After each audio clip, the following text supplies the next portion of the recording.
Hey guys, welcome back. I am recording a quick video. As I always say, actually, what I'm doing is just hanging out. I'm doing some finishing touches.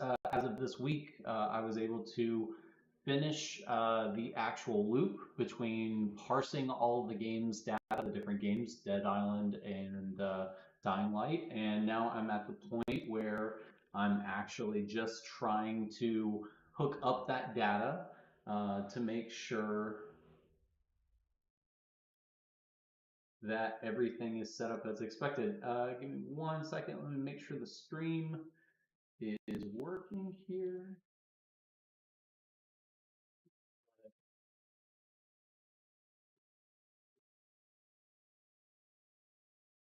Yep, just wanted to make sure in here so I can see the chat as we go. And that should be good. So I'm going to be turning on some music, just kind of hanging out. If you guys want to come ask questions, if you want to just come hang out with me, that's awesome. You guys can see kind of the process that I go through as I'm setting up some of the data, so that you're just kind of aware of how everything's being set up. Feel free to ask questions. I'm here to take them. So let me go ahead and resize the screen here. Be a little bit more workable.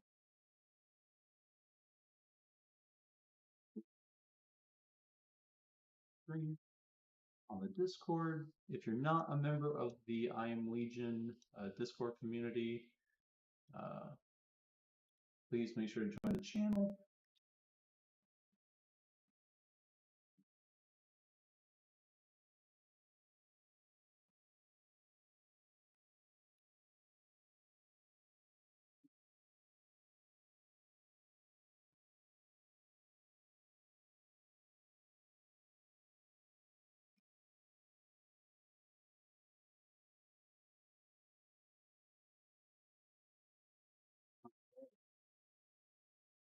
So basically,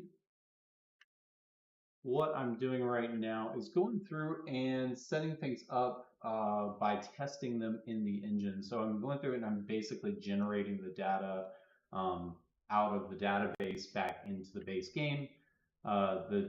Basically, I have finished the full loop to where now the code can actually, you can go on the Nexus, download a mod, use the tool to inject that mod into the system. So if you select your different games here, we have the different games, and when you select those, it now allows you to set the location of your mod. It goes through the process of actually converting all of that data into JSON, which the database can then read. So then you can immediately hit install and it will immediately install your mod into Dying Light 2. And so what I'm doing right now is basically in the database, each one of these script configs, I'm not going through the ones that are like the massive, like there's a bunch of them that are just like minor preset files. What I'm doing right now is going through the ones that are the more likely files that will be used for I Am Legion and some of the other bigger mods that are available on the Nexus, to make sure that those percentages are 100%. So basically on each one of these script configs, you have the concept of the regex pattern and the parsing method. And then if it's been written before, it will have this percentage match where it takes the original file that's inside of the game data and then it compares to the file that I generate. So if I hit like create script from script config data, it goes and it writes that script. And then once it's written that script, it then does a comparison. So you can see over on the left side, we have a 100% match, which means if we have a 100% match, any data that's written as a mod that's injected into the script more than likely will be successful. I did manage to come up with a pretty smooth system for creating the injection for how it's replacing the data. And so I am super hopeful, not hopeful, but I'm pretty confident at this point that almost all of the work is done here for all of the games. Now it's just going through and getting the little edge cases so that, like, for example, um, with the player, hey, Storm Rage, welcome to the channel, welcome to the stream. With some of the values that it's parsing, basically you have also param values. And param values are interesting for the fact that with the comparison data, if I wanted the players or the users of the code to be able to very quickly say, like, I want to go find all the wall run code so I can modify, I can make a mod that improves wall running. I want it to be able to not search for a param, I want them to be able to search for a wall run. So this ends up being the actual identifier, and this ends up being the actual value. So for this type of data specifically, I'm having to split that to where the name or the identifier is actually this wall run front enable and the value is false. So that if you create a mod that is, like a lot of the mods on the Nexus, goes into the player variables and makes a single change, this will now allow you to go in and make single changes to any of the value data inside the params, and then later easily edit those and improve those. So there's this little formatting thing with, like, is the value wrapped in double quotes? Is it not wrapped in double quotes? All that data has to be captured and stored inside of my code so that when it's writing it, it can help players understand if they're writing it correctly. So you want to make sure that the code is smart enough to know whether or not it was originally wrapped in double quotes or if it wasn't. So that way, if a player is using the interface can automatically determine if you're writing a float value, if you're writing an integer value, if you're writing a string, so that it knows based on other data if it needs to wrap it or not wrap it. So that way the player is not, or the modder is not guessing at whether or not they need to wrap their code. The code can go ahead and do those kind of things for them. So still going through and kind of writing these, and then I am happy to report that right now we are at probably more than that. See if it'll show me the total file size. I don't think it actually will show you the total files of all the different files inside of these, because this is only going to show me what's out here. But essentially, we're probably at around 600 scripts regenerated and written into the base game, using essentially where I'm essentially writing the data zero, and just checking to see if it gives any error logs. And so attaching to that exe, and then also just checking the logs briefly to make sure that it's not popping any syntax errors or anything that it's seeing that it doesn't like, while also making sure that all of the, like, for example, here's one. So in the file ttg links, there was an error. So let's go check that out. So here we search for the script config, move that. So it's in our scripts folder, and this is currently using my temp.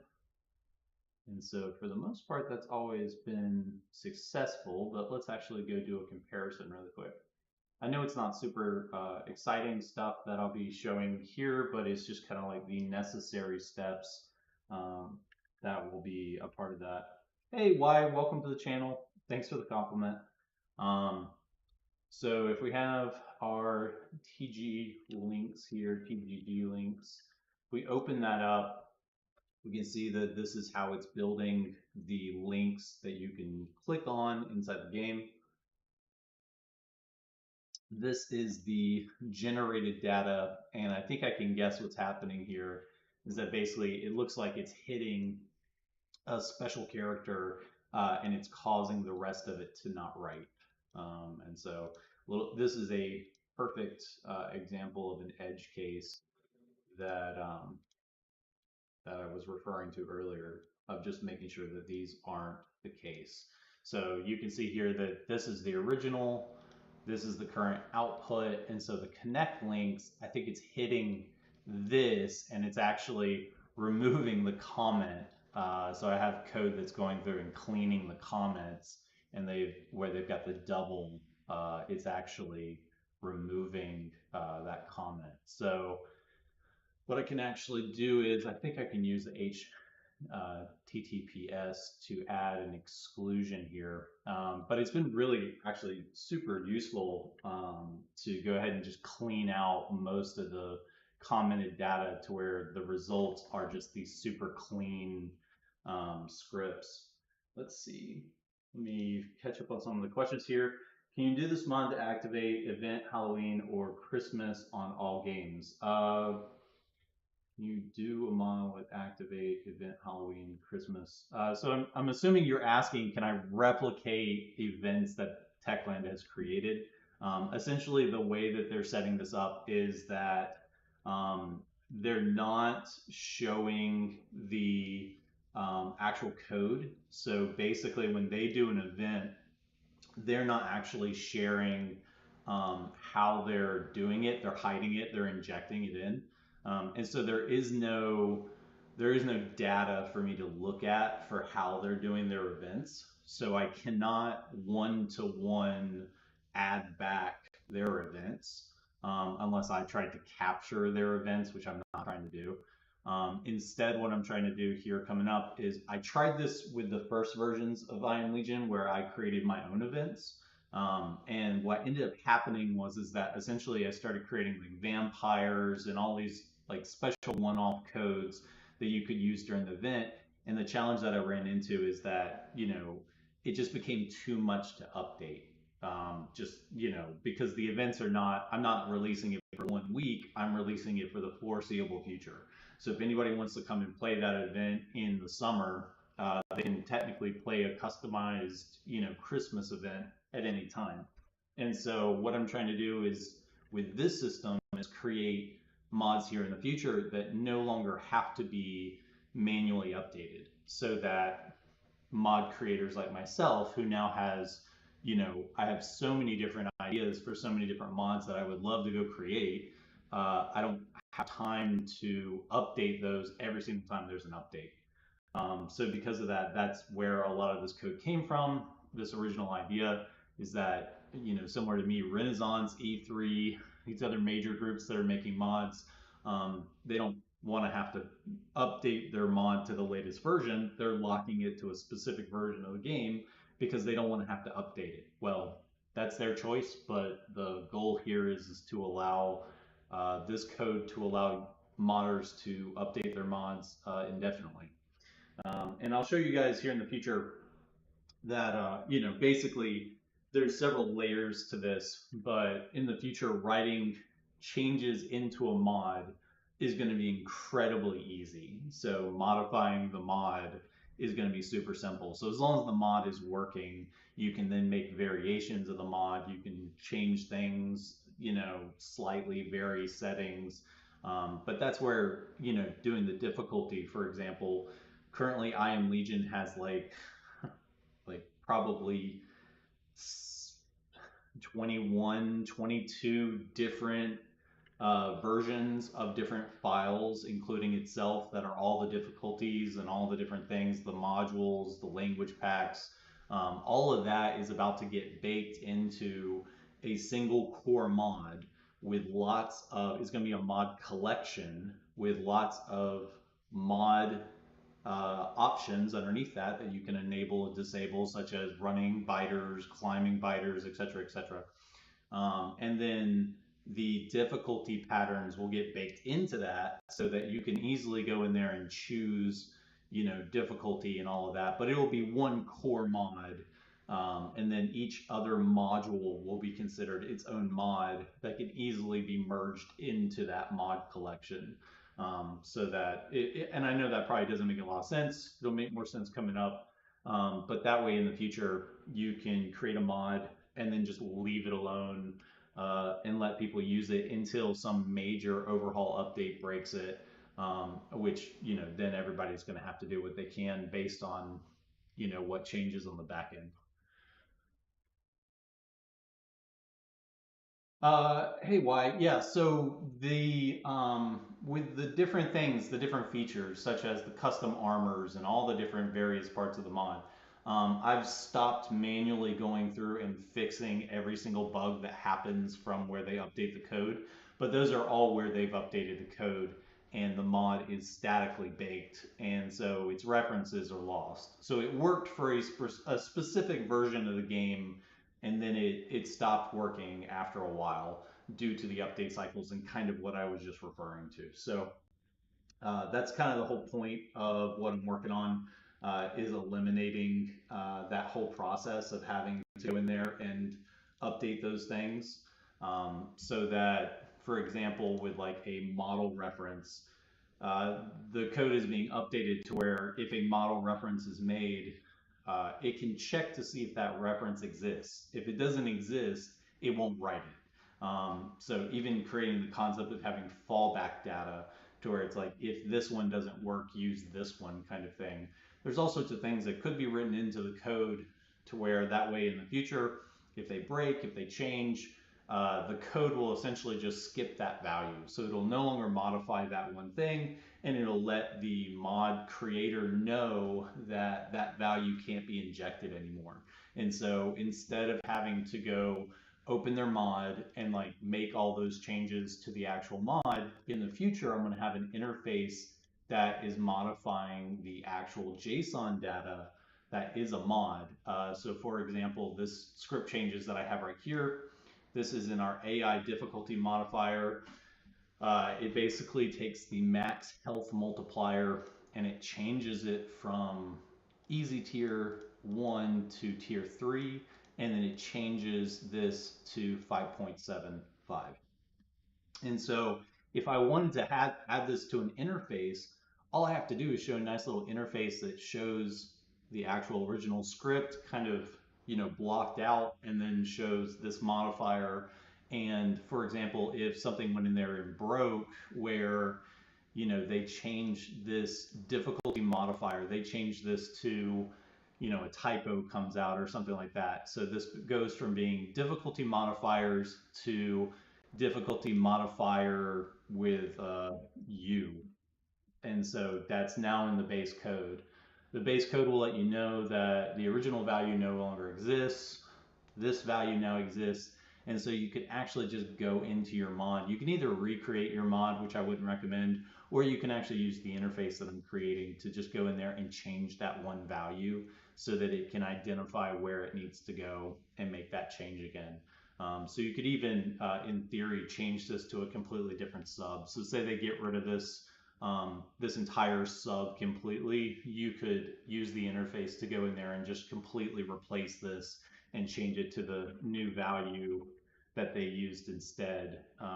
And so now your mod works again, and that's it. That's all you had to do. But for the large majority of the code, this will eliminate having to recreate that every single time. And the exciting part is that things like the inventory system, which was probably my biggest thing every single time the mod updated, the inventory system is now being fully generated. Every script, the loot systems, all of that stuff is now completely generated, easy to modify, easy to update. And so here in the future, getting all the latest new data while injecting the modifications is going to be incredibly simple and can already be done. And so that's done. Let's see. Quick question: are you still going to make IL mods for Dying Light for the Beast? Absolutely. Um, yeah, so absolutely. So not only that, so the current games that are supported are Dead Island, Dead Island Riptide, Dead Island Definitive Edition, Dead Island Riptide the Definitive Edition, Dying Light 1, Dying Light 2, Dying Light Bad Blood, and then here in the future, Dying Light the Beast. And so this system, so a member of the community, actually, I believe he might still be on the line, came up and asked, can we add Dying Light Bad Blood to the actual system as well? Can that be supported? It took, less than an hour to bring all of that code into the database to have it fully supported. And so in theory, I still have to go through and write all these scripts just like I'm doing here. Dying Light 2 is a much bigger game than any of the other games. So I'm starting here to make sure that all the data is working as expected. Once I confirm that all the data and all my regex patterns and my writers are working as expected, it'll be much easier to generate Dead Island, Dying Light 1, Bad Blood. And so starting with Dying Light 2, but having a ton of success so far, little minor things like what I was talking about here, but that will be solved for, and then we can see what comes from that. So let me open my code up really quick. I'm thinking about it. So when it's doing the parser, it's actually using my script compare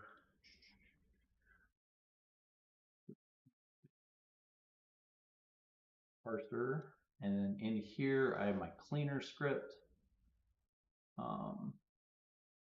So what we can do is basically, I'll just add a exclusion here so that it won't do it if it starts with HTTPS.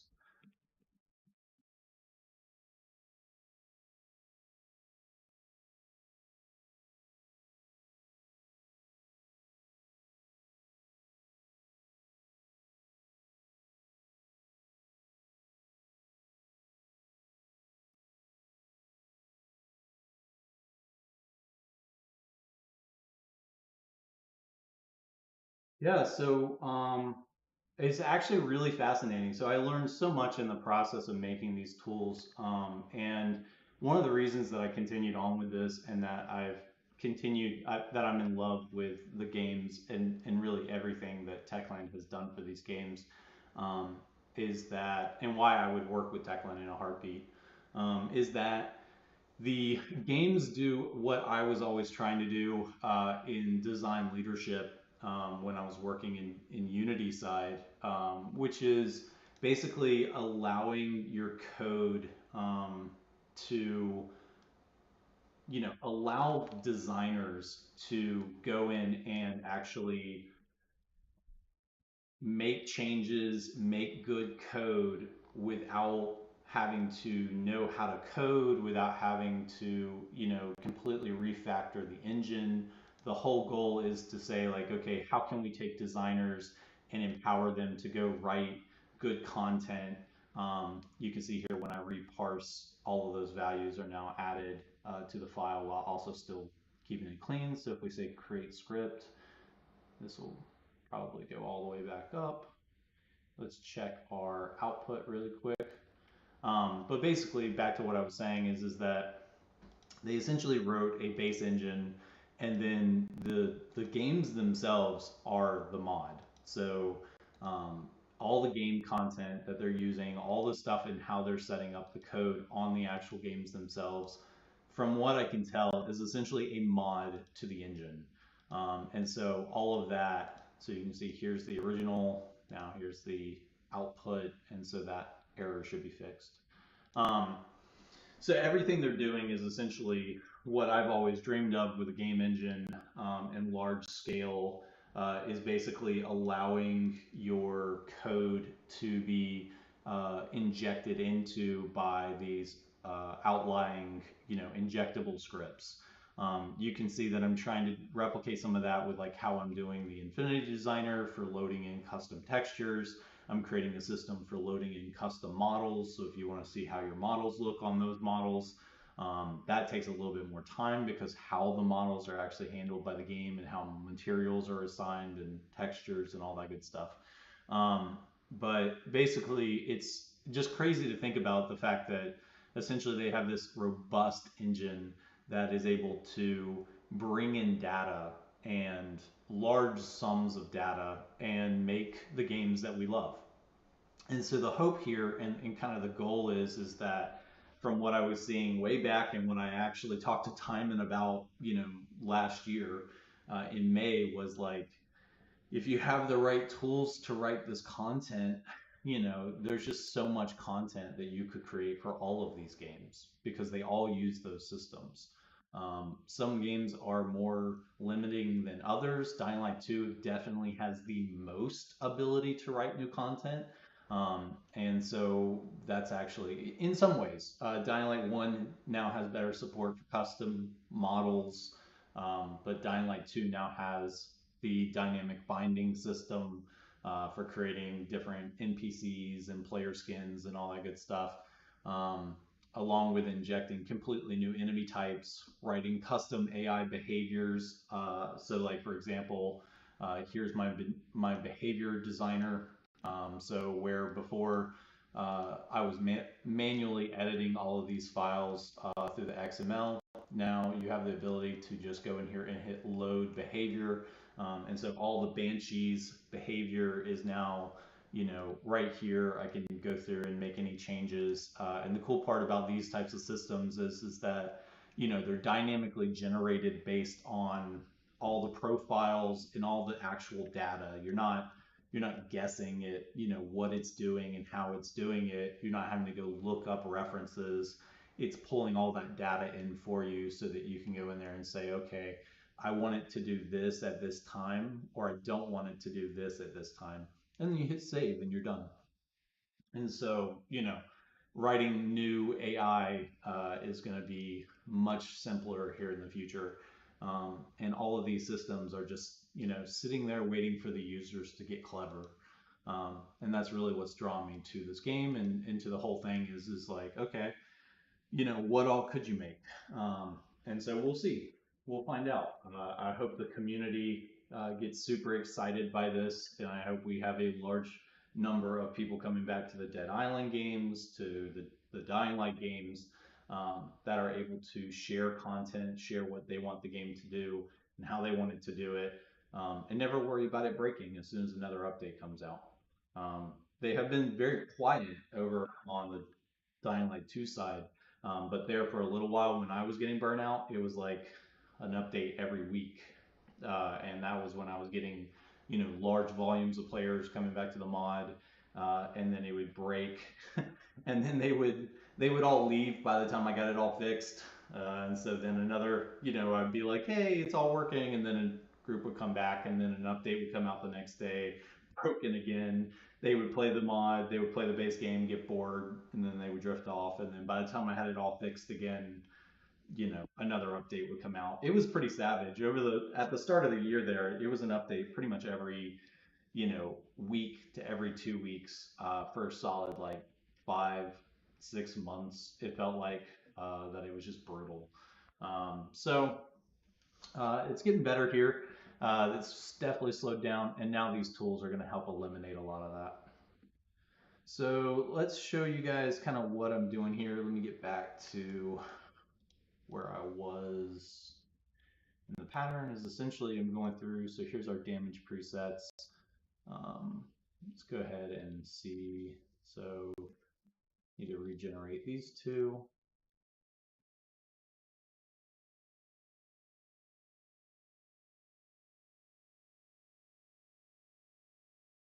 So that comes back as 100 and 100. So all of these files are now at 100. Great, and so let's go back up here and let's back up to the damage folder and we'll go ahead and load all of those new generated scripts into the engine. So from factions, damage, let's go ahead and launch game.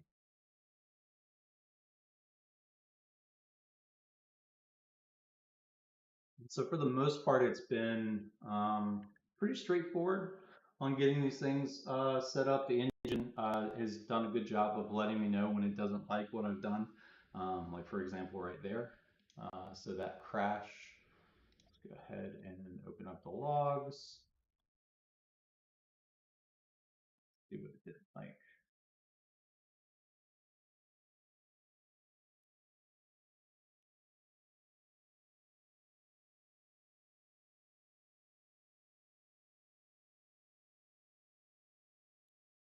So side, got one that is with the var list descriptions. I must have missed this one earlier. Let's see. Check that out.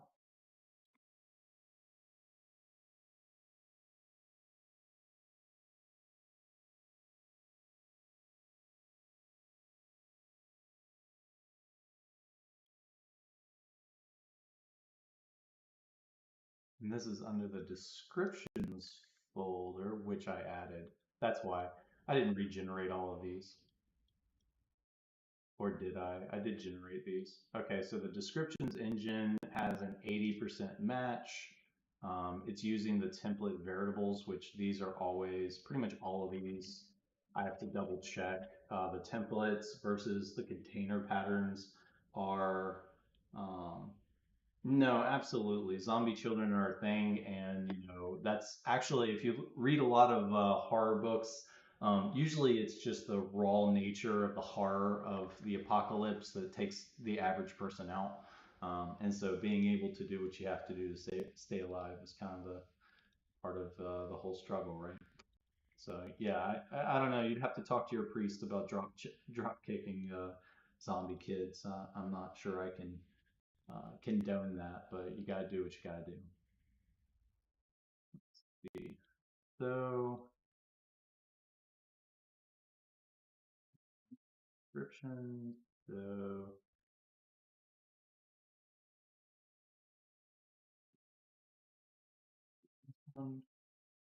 and then, so this is the generated data, and then descriptions, engine.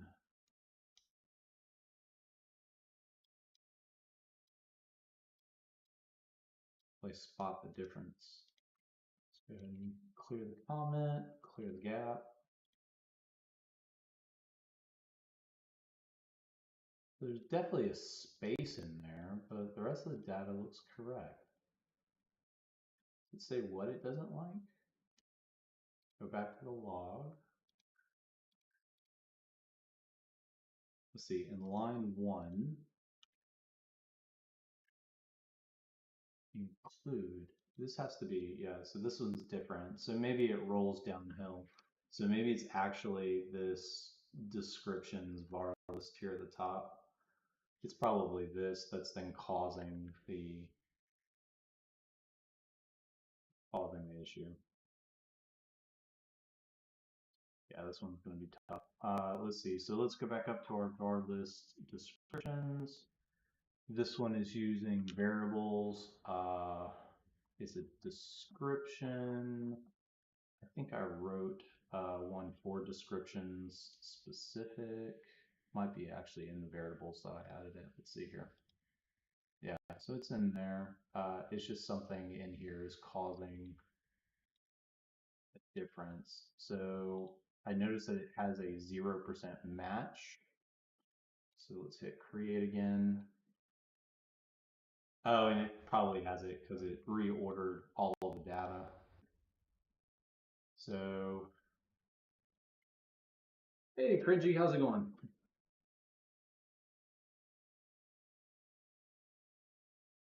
So it might actually even use, so these are what I'm flagging as events.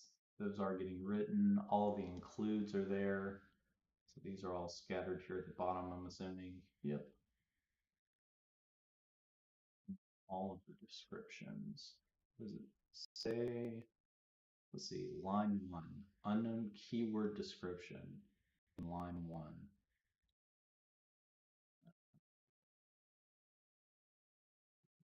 To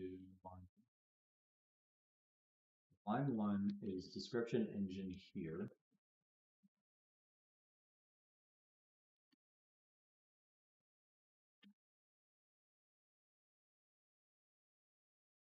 So potentially what's happening is that they put it at the end of the list for a reason, which that's a pain in the ass if that is actually correct. Maybe they really did have the timing set up on this one script to where it loads it all in after it does the descriptions.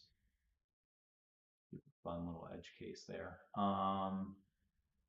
Yeah, for that, I would probably, because this is going to be less likely to be edited, I think, probably going to just go ahead and not include that one for now. And see if that fixes the issue. See, type, get rid of the meta files here. Hey, Alex, how you doing, man?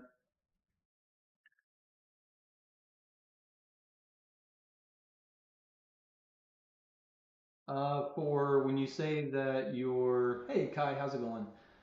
Alexander, when you say that you're modifying the stamina bar, larger flashlight, do you mean you're doing the presets for those? You're doing the graphics? You're doing all the above? And then, hey Kai, so what I'm doing right now is I'm generating all of the data from the engine, the new unofficial dev tools into the game, and then just checking to make sure that the code that the engine is writing is the same code that can be read by the engine.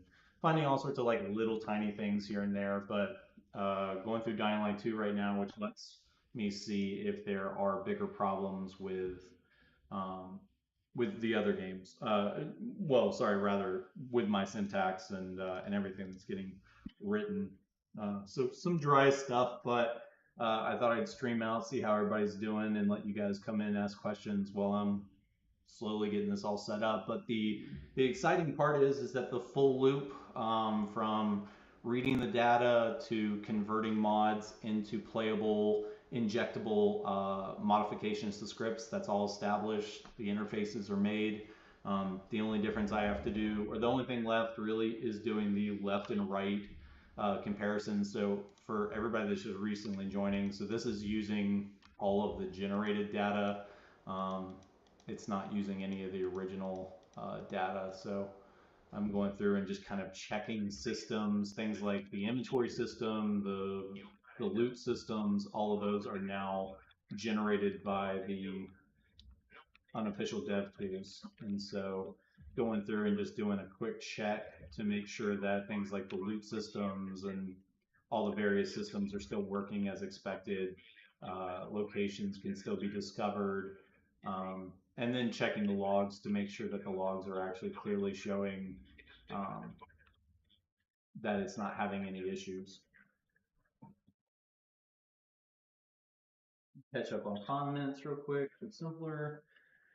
Change files, it change the values, hex code, and stuff like that. Cool. Well, your mod will be a great use case for bringing it into the tools. Basically, little changes like that will be super easy to do with the tools. So that's what I'm working on now. Once you have everything set up how you want it, you can actually load it into these tools, and it will convert it into the data structures that it needs to make sure you never have to update it again. Um, so once you get your inertia flashlight and everything set up, unless they release an update that drastically overhauls the flashlight, you can then use your flashlight. Probably the easiest thing and the best thing I can recommend is that when you're looking at it, it's a mixed bag because if you modify the original file, there's a good chance that at some point some update is going to probably break it. You have the option of going and creating a new version. So, for example, the flashlight is an item that's actually given to the player. If you added all that data to the flashlight, you could actually create a new flashlight called inertia flashlight, and then assign it to the player file. And then that way, the files here would basically reference the new flashlight, give it to the player, and that code will probably be maintained for forever. So you would probably never have to worry about them changing the name of the flashlight. So giving them the replacement flashlight would always be supported. The challenge with creating the new flashlight is that if they refactor the entire process of writing the flashlight, you may have to recreate your inertia flashlight if they ever refactor it. But you're probably going to have to do that anyway. So if they ever update the flashlight in any way or form to do anything on the back end, your mod could stop working because it's reliant on data that's on the back end that no longer exists or it got changed to these values, whatever it is. Um, so what I would recommend is probably if you want it to last the longest, you could probably do what I do, which is write a new version that's your own named version inside the code, so that you're then having the player use that new data.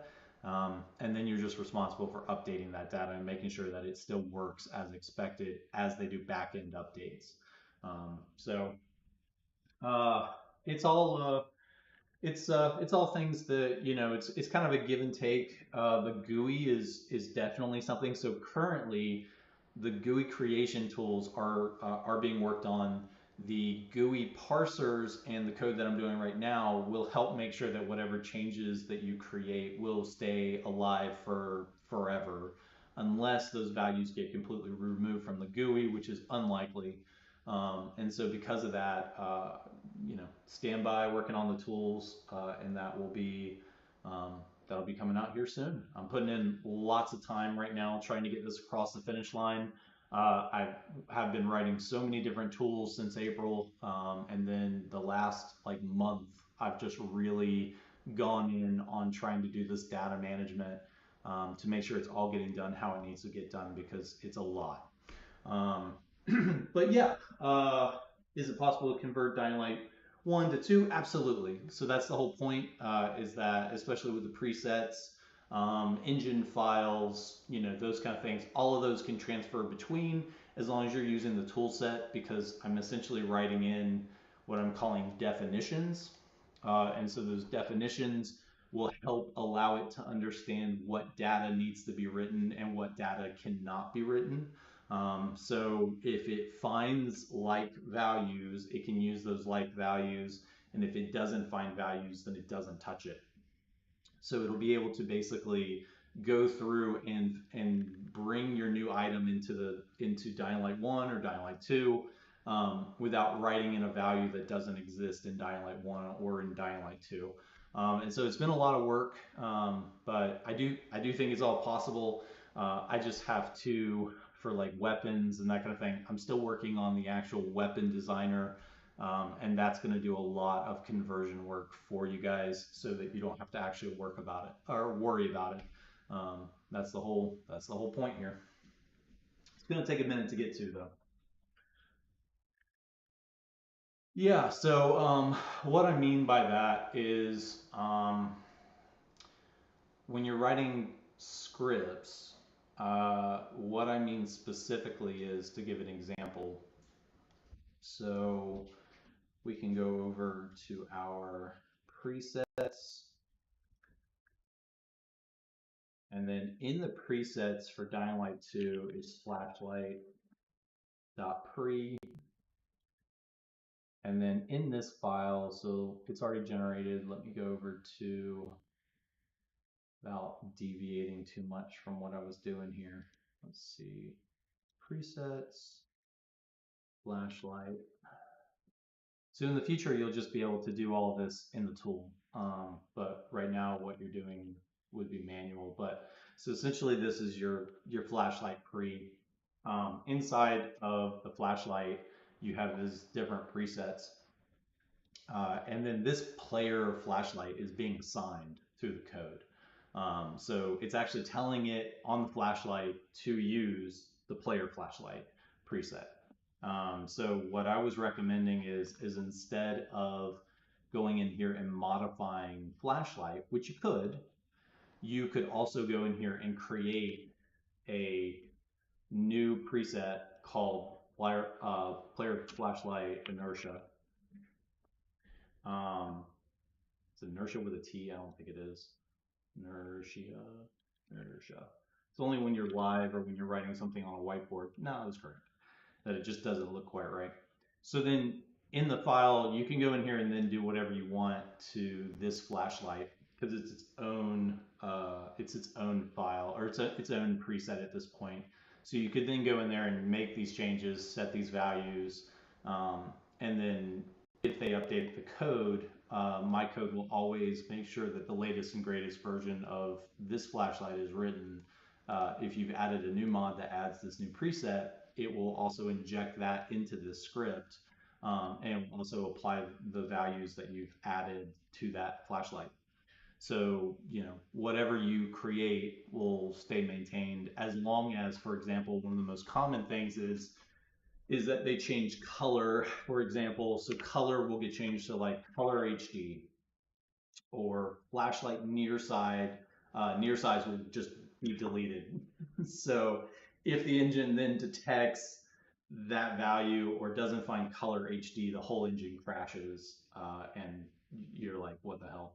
And so your mod in the future could technically no longer work if it's added to a custom script. So what I'm trying to do is actually make it to where, as long as it's part of this flashlight pre, the definition file will determine that color no longer exists and that flashlight near size no longer exists, and it will report that to you so that you can just see, oh wait, color HD is no longer, or it's no longer color, it's color HD.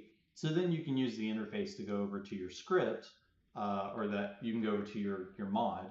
And in this case, yours would be color. So this would be color. You just literally tack on HD and you're done. So however much work you've done will be maintained through doing a tag or an identifier update, essentially. So it updates that identifier throughout all the changes, so that you never have to worry about it again. Hey, Nexer, thanks for jumping on. Hey, Fox, thanks. So that's kind of the concept. So either way that you do it, you can modify the main flashlight if you want, to just kind of figure out what you're doing. And then if you figure out like a good solution that really works well, you can always create your own variation of that, that kind of works how you expect or how you would like it to. Another thing that's common with the presets that I would have to go back and look at their definition types. Um, I don't know if they're doing it for these presets, but there is this thing in the code where you can do something like preset, and then you could go in here and add a comma, and then you could add player flashlight, and then you could come in here and say player flashlight inertia. And then, oh, I really messed it up that time. Inertia. So then what it's doing is it's using the base, and then it's now creating this preset based on this preset so that you can actually only use your changes. So like, for example, you go through and you want to add whatever changes to this file, you can actually just write them in here as its own variation, and so you don't have to worry about it. So that whatever updates this gets, this will pull it in, as long as, again, unless your change is to color and they come along and change color to color HD, you're still going to have to update your script to where you're using color HD instead of color. Happens all the time. So, and without contact with the Techland team, it's hard to say what they'll change, when they'll change. So, creating tools that allow you to just see what they're doing, and having intelligent code to be able to counteract that is what I'm doing now. So it's all just kind of a give and take there.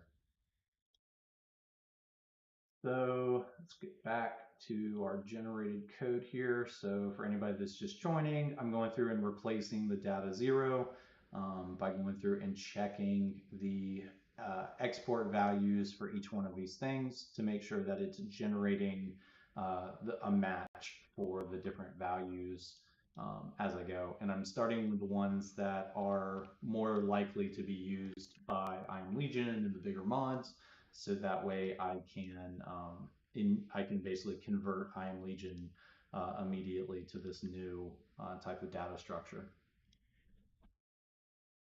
So when I hit generate, it's writing the script, and it's also giving me a percentage match here. So you can just kind of quickly see, okay, is this export, a 100% match to the original? And if it is, then we can use that without worrying for the most part. So that's what I'm doing, is going and actually launching into the engine to try to see if I get any flags or any issues with any of the code that I've injected. So all of these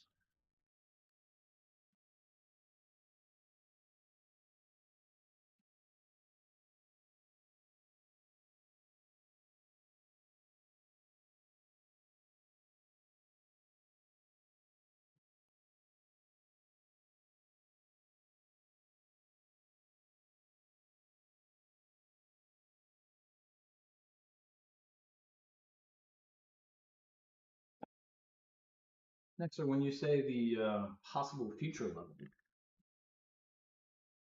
sorry, is this a conversation that's happening on the Discord with the Infinity modding team that I'm not aware of?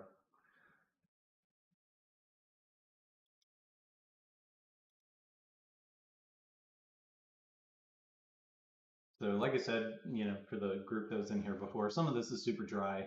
I'm just kind of sharing what I'm working on. It's kind of slow but steady, making sure that the export values are correct.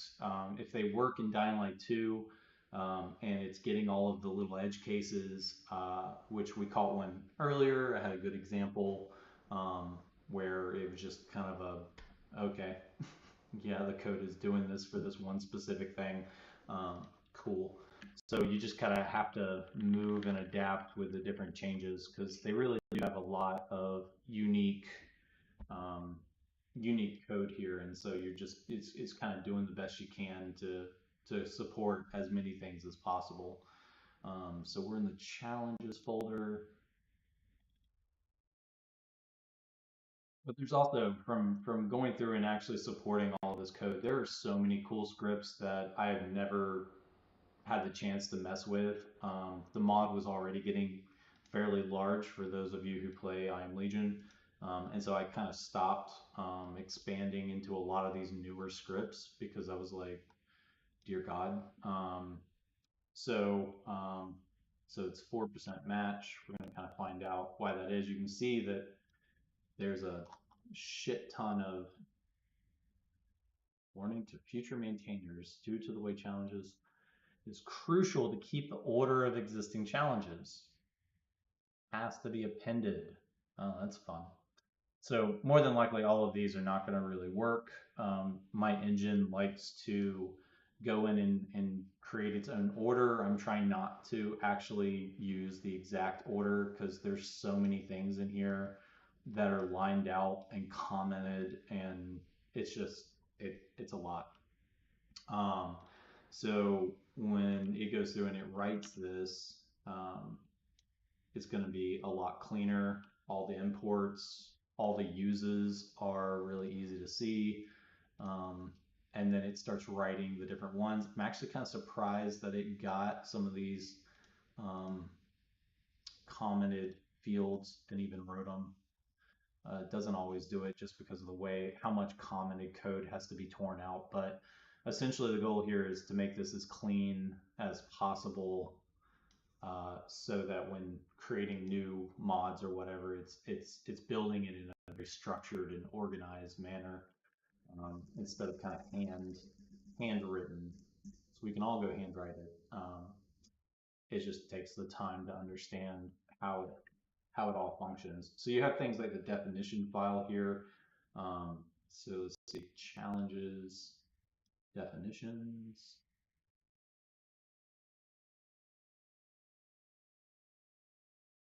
Oh, I didn't generate it yet. Challenges, definitions. Let's see the structure really quick. It's just a bunch of exports. I can remove these other ones. They're all just trying to get those values. So run parser, create, should be 100% match. Yep. Auto challenges is using a sub template.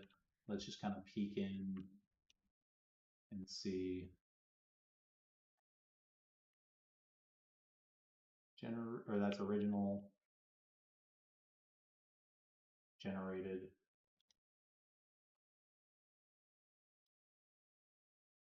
Yeah, so some of the things, like I was looking at that earlier with like how it's generating like sequences. So you have like the sequence files as well in here.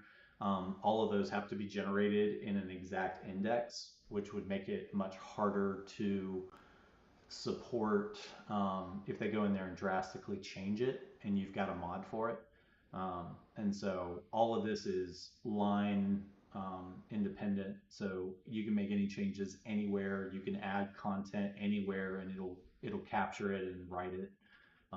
And so when it comes to sequencing and the sequence of things, that's where I'm actually now like, shit, am I going to have to basically create additional code that makes sure that whatever it reads, it writes in the exact sequence, because that technically would then go back down to that like by line change kind of thing, which is kind of against the grain of what I'm writing right now.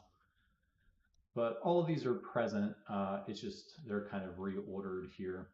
So let's go ahead and plug the challenges in and see if we can get all of that running. Those should actually give a pretty good strong flag if they don't. So let's see. Definitions got in there.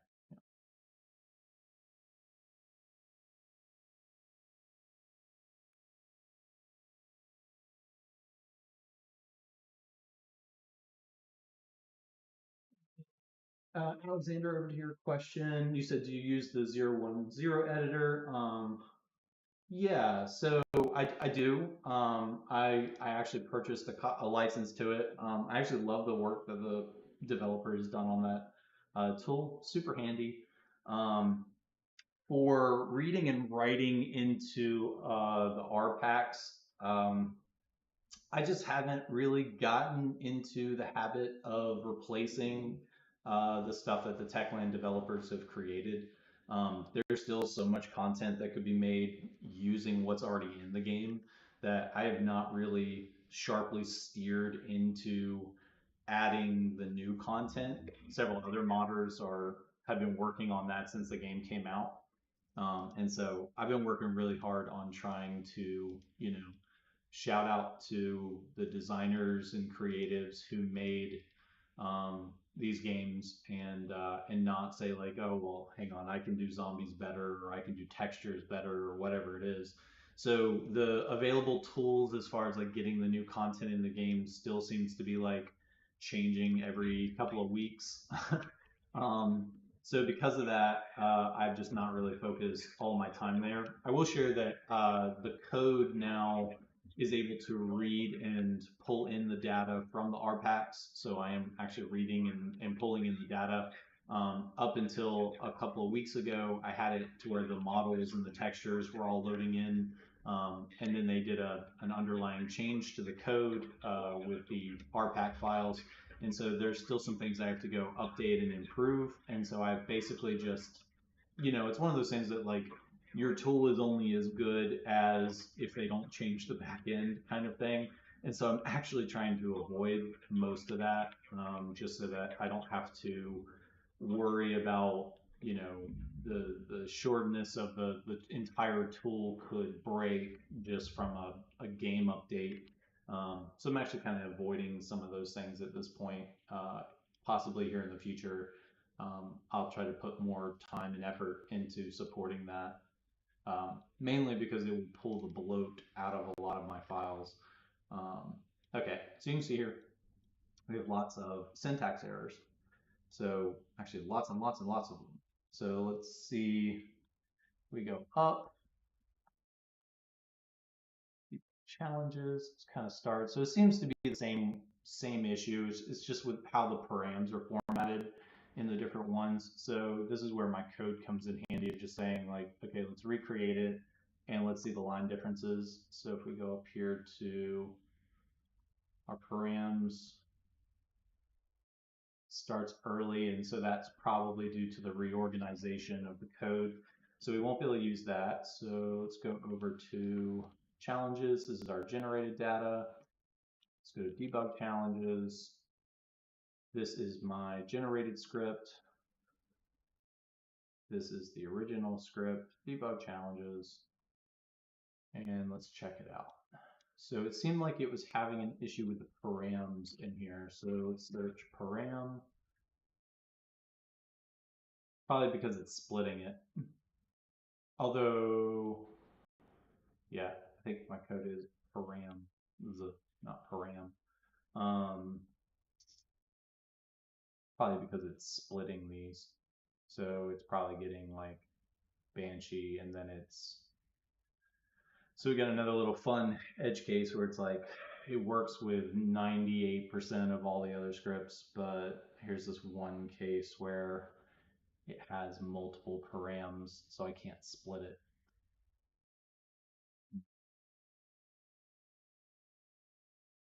Okay. So let's actually see how the data is being returned. So if we go in here, grab our actual debug challenges. This is what the data looks like when it's being parsed.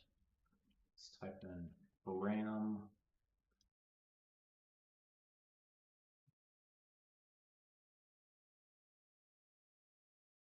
Getting all of those, and it is getting the full value. My guess is just when it's writing it, it's formatting it different. Let's see.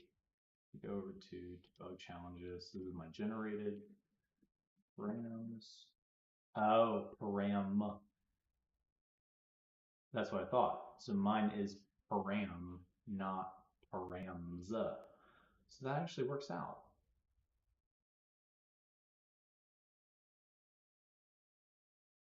That actually works out. That's going to make this easier, I think.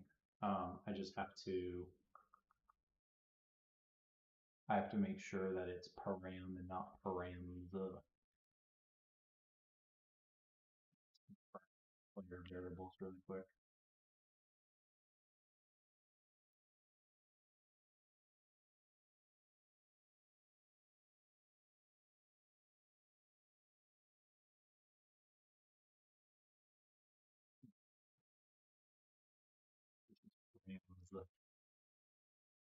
Params. Okay.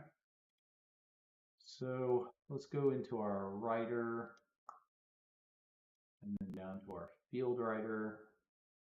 It's currently saying param, starts with param.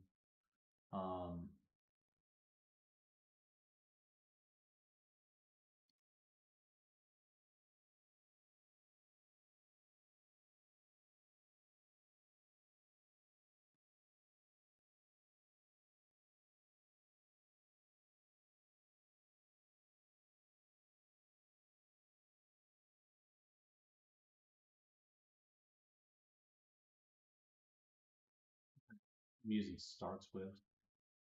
So I actually need to just remove this and just say, I knew that would bite me in the ass eventually. And then if it's param,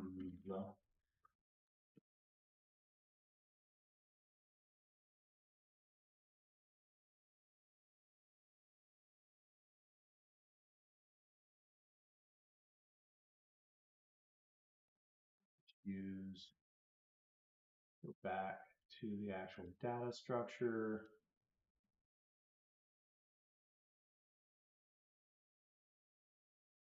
We have our identifier and then we have our values. So we can just literally use params. So we can use our container name, or we'll use the identifier and then the value wrapped in parentheses. And that should fix it. So we'll say, instead of doing the format, we'll use field name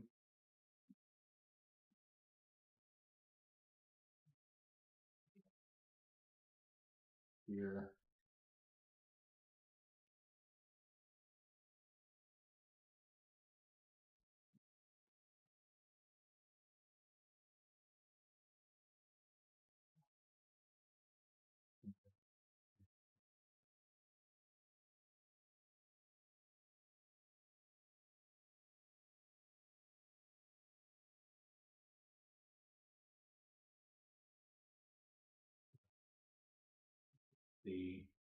And I love it. I love that you have to add all these damn little use cases, but that is pretty much how this goes.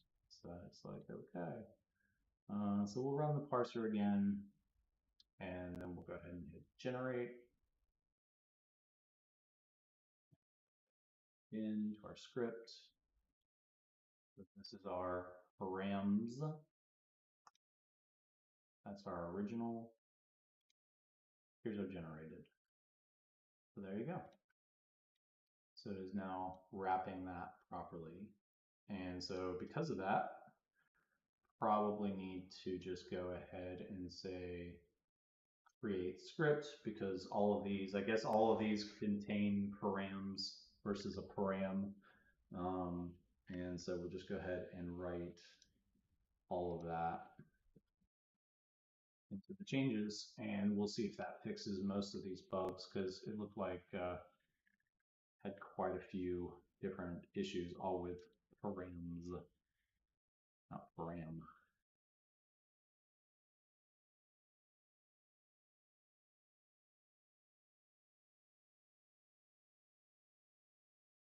But I'm glad that this still works. There were a couple of updates where it felt like this got turned off, though I think in retrospective, I don't know if it got turned off. I think it was just some of the values that I was writing didn't flag different things. Some of them just will not actually flag the engine. It'll just crash the engine.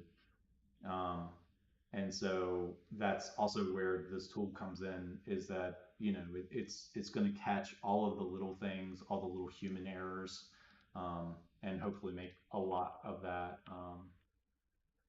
go away to where I don't have to worry about the actual human error element.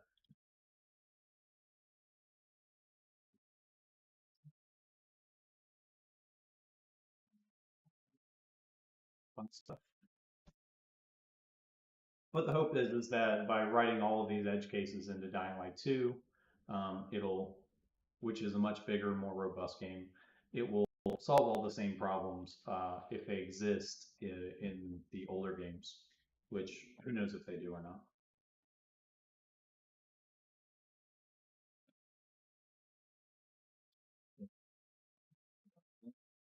And actually, I wrote a little tool. I haven't finished it, but I have this new little script finder, which will look in there. So if we go back, I'm pretty sure it was container name.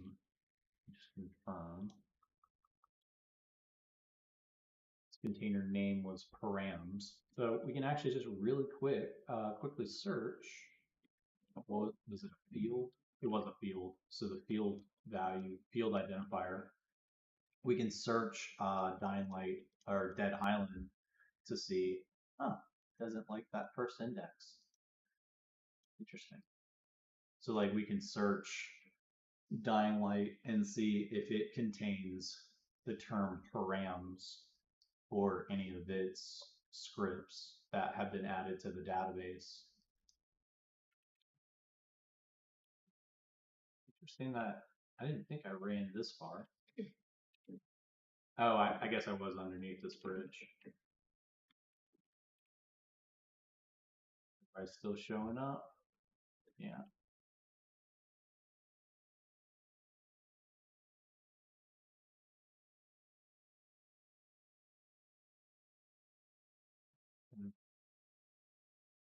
Interesting. It's almost like they created a, it's almost like it's its own 3D model that moves with it instead of like a casted, you know. Um,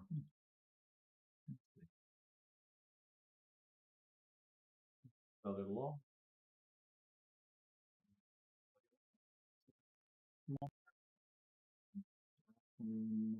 We do have one.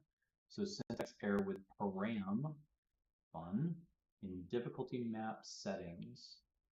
Let's see, let's set that up. And you can see here, it did get some matches. So it is finding params in the field identifiers. Um, cool. Which, I mean, that can either be a good thing or a really bad thing. It means that I'm going to have to make sure that where I add these conditions for writing the data, that it's not going to then in turn write those other values incorrectly. So it's just kind of like, if the project is Dying Light 1, do this. If the project is Dying Light 2, do this, etc., etc. But if enough of those get added to the code, the hope is that eventually most of that goes away. Let's see, so fix it that first time and hope for the best. So it looks like this was not properly generated. It's under difficulty, say create script, or it really just doesn't. I think this was actually the one we were looking at earlier that so see what we got here. So this is difficulty, the mapping settings. Oh, it's a single file. I have doubts. Let's see here. Difficulty, mapping settings. So we got the param without the, yeah. So again, this is where it's a false positive of it's not a template, it's a container.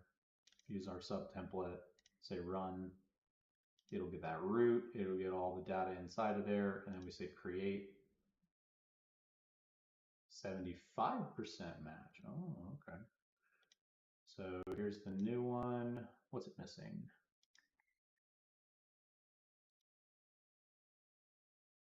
It's writing param.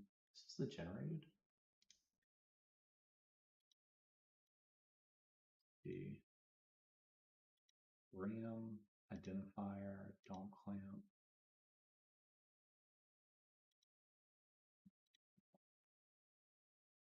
Because it's now not catching. Let me go back down here to our player where I made that change with starts with versus close this, hit run, generate. Right.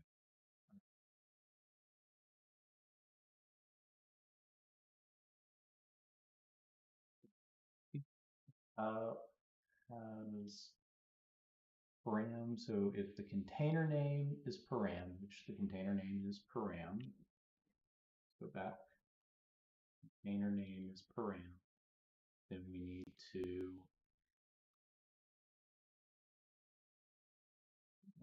instead of this, let's get rid of this and clean this up a little bit. So it's actually going to be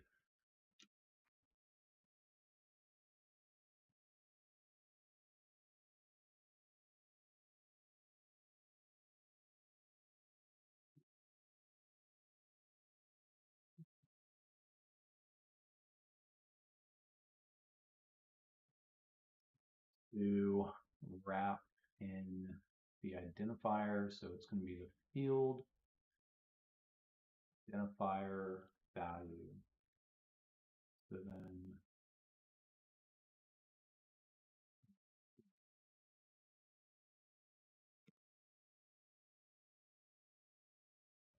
question is why would it not catch that? So so it's getting rid of this, and then we also could just say trim. No, that's the field name. That's not gonna work. So we go in here and say container name, field, container name,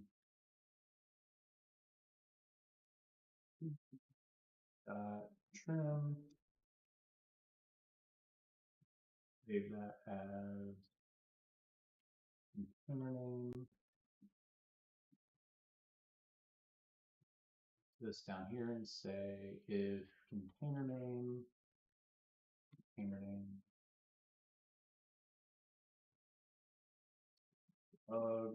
log,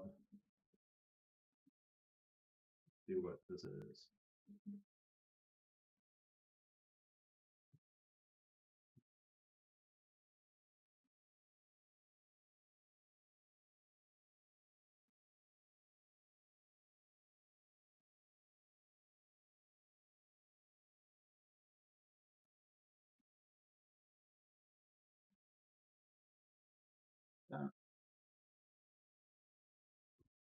See what we're getting here.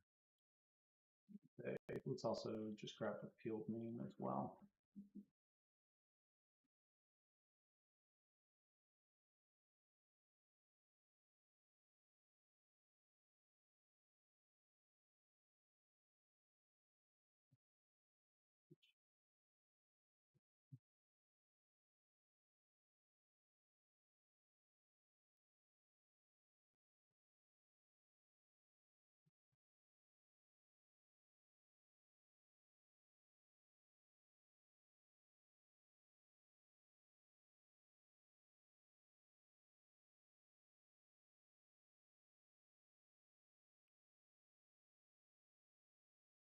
always love where like they add the little parentheses and stuff like that in Visual Studio. Sometimes it really helps you out, and then sometimes it's like, come on.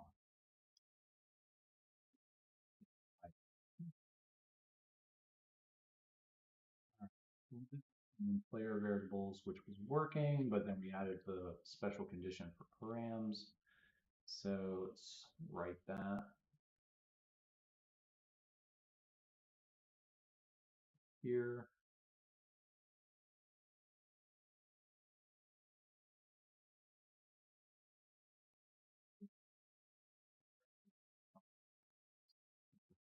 Base there.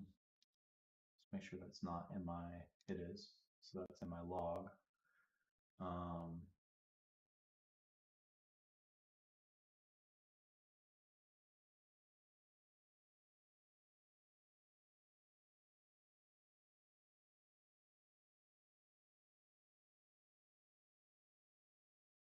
so this is being caught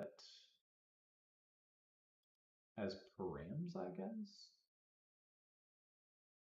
Because why is that being written like that? Your name, let's go back up to here. Say container name equals param. What am I missing here? Param, name.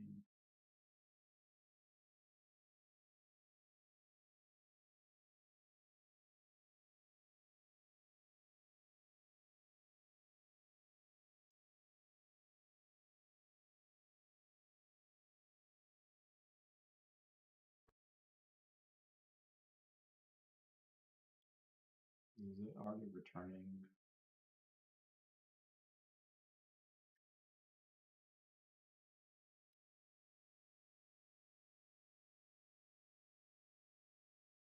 And also, shouldn't actually have to do a method for this. I actually should be able to say,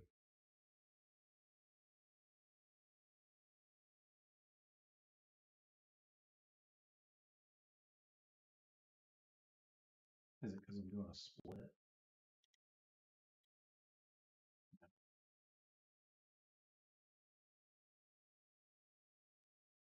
So I just literally need to write it out. I will say, so we'll say container name.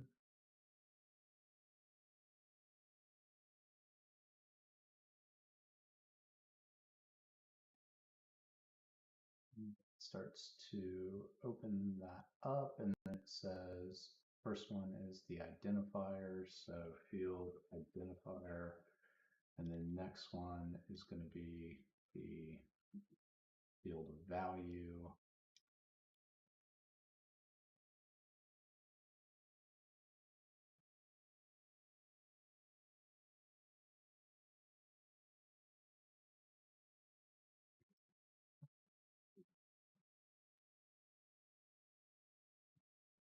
So let's add a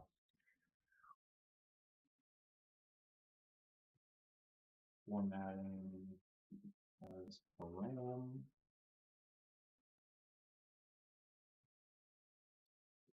Form and then down here, the default formatting.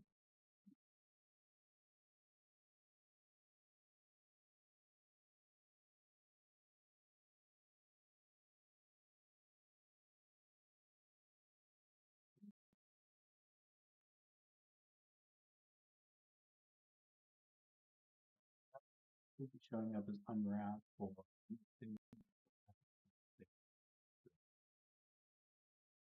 verify that.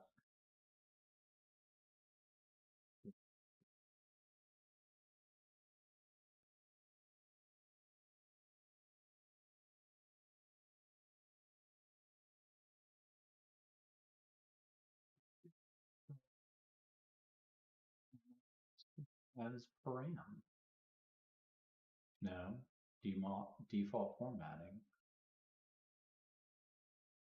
Oh, oh, Yikes.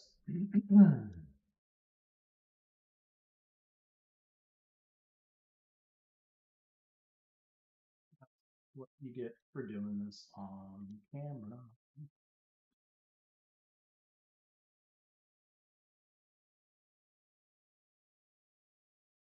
Yeah.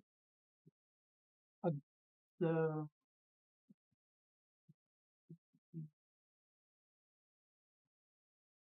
the originally it was the difficulty map settings, say create a 100% match. What do you know?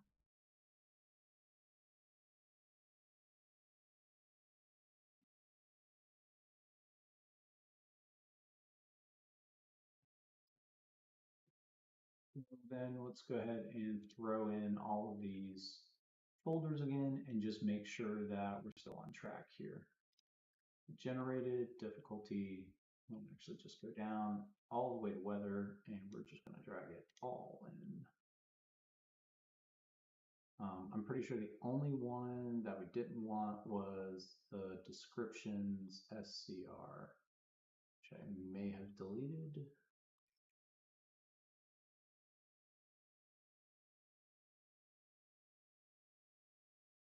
Oh, I didn't go up that high. So good catch, because that would have actually, so say descriptions.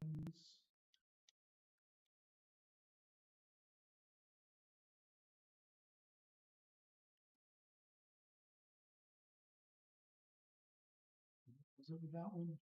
It was the order. I think that was the order one. They just all had to be in a specific order. Yeah, the import values had to be at the bottom. And then we'll grab difficulty. No, sorry, damage. Okay, and then challenges, last but not least. And let's hit run.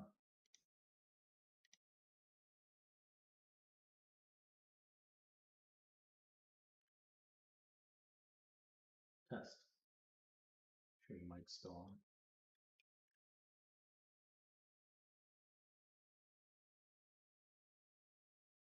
Skip. Just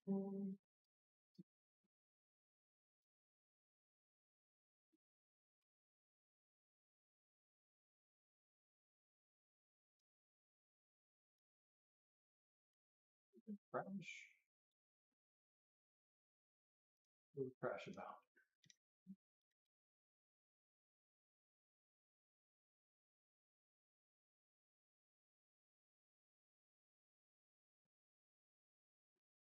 Input check.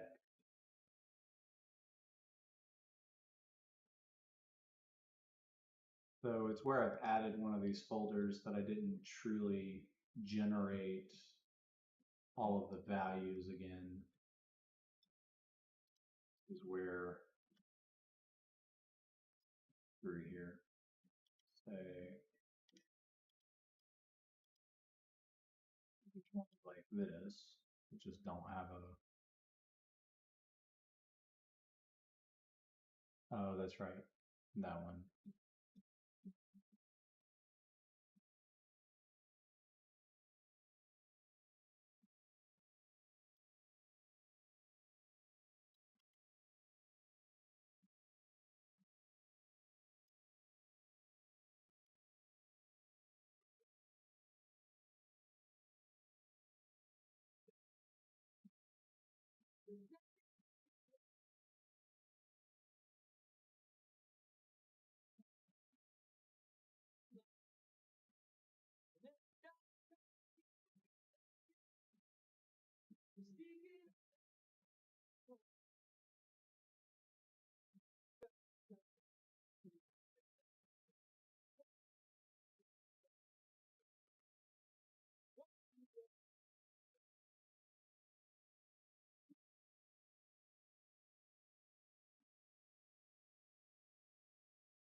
Might actually be the inputs. That one said it was coming from the input system.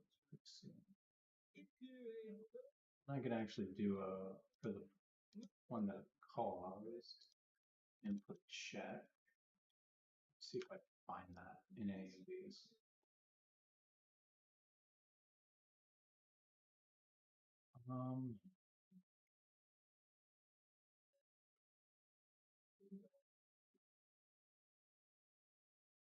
I don't know if that's actually going to work with how I have the code written, but let's just see what that does.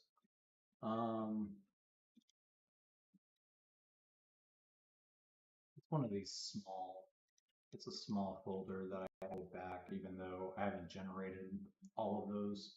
I've been generating the larger ones.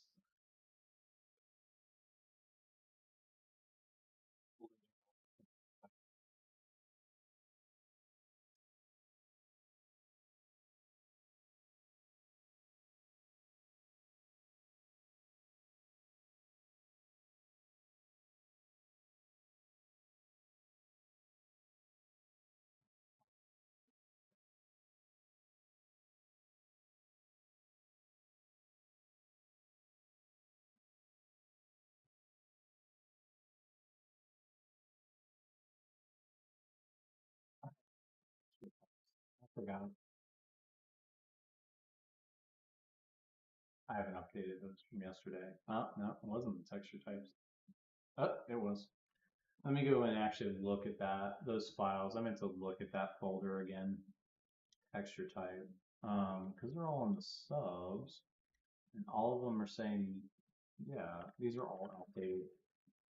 That one's not.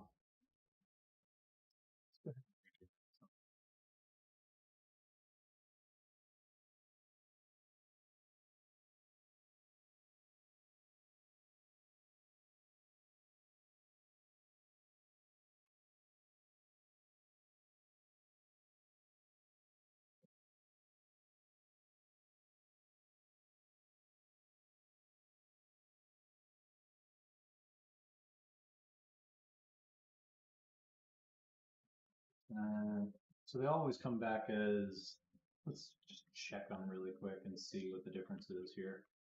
I think this is another one of those like good ones that, again, I don't think modding these would ever make any sense, but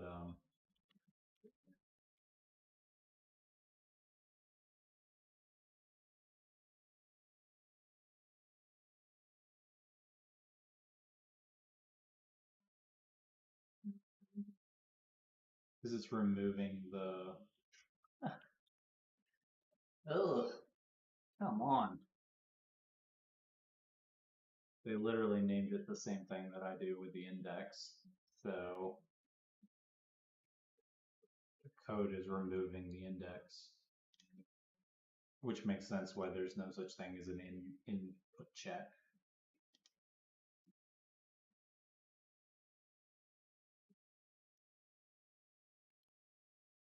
Oh, and that's also why the code's not going to find it, because it's going to find input check 2, not input check 1. Let's confirm that that's true.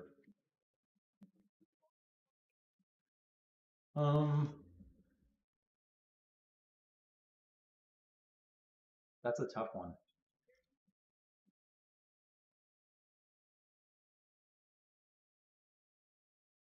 Let's find it though.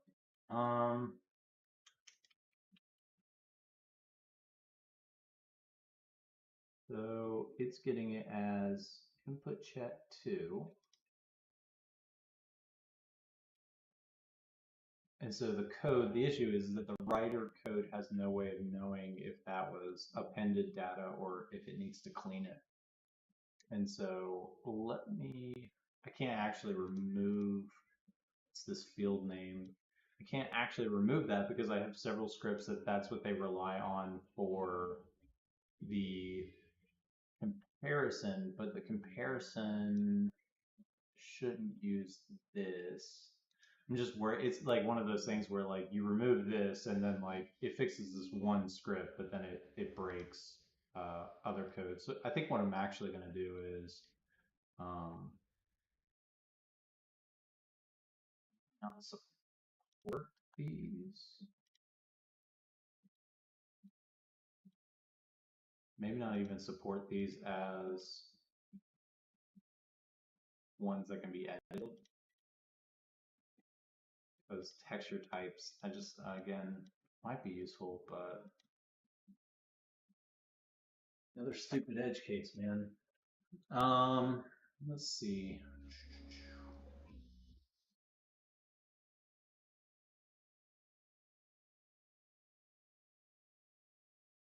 What I could do is an index reference to the match results so that maybe that's going to hard bake the line data, or at least the order, which in some cases maybe that helps. Um,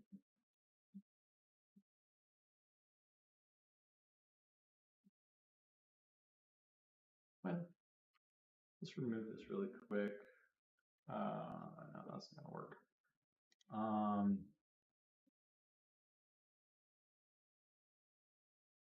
Let's see. Add another stupid hard-coded use case.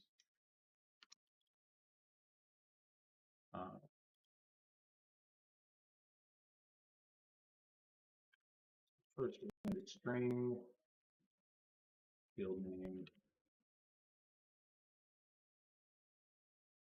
Then we're going to say if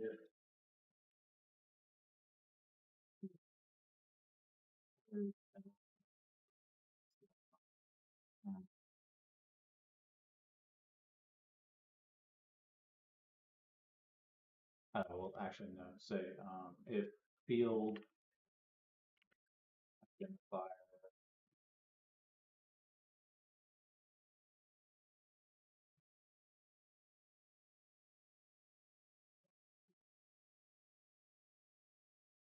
um,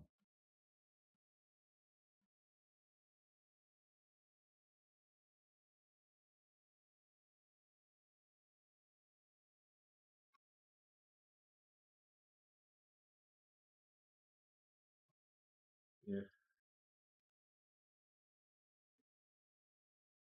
field name does not start with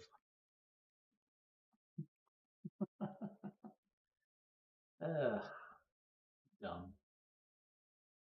99.9% of the entire code base doesn't have this issue, but for this one stupid specific use case. If anybody watching has a more elegant way of dealing with that, please let me know. But let's see, create. And then let's go back to our generated. It's still, why? Why is it still trimming it? Because let's see, let's make sure.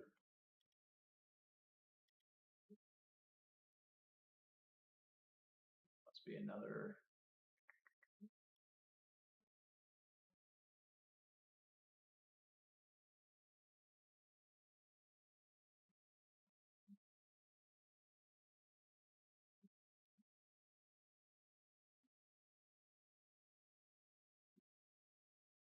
Field. Field name.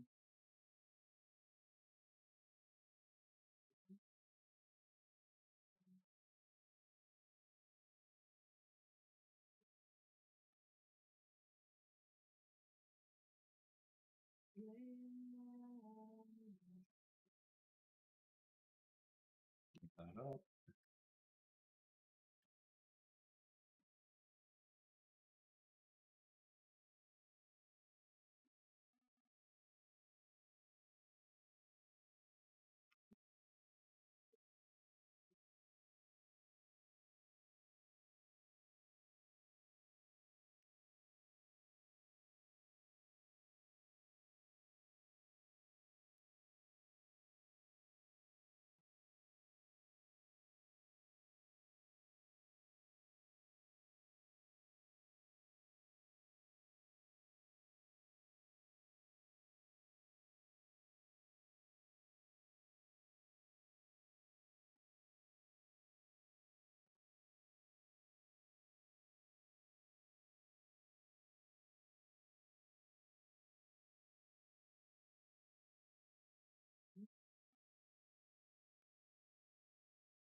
fix the issue, but I'm seeing where the output must have a different one selected, which I do. The little things. The mania. No, it's still getting it. All right. So input name, container.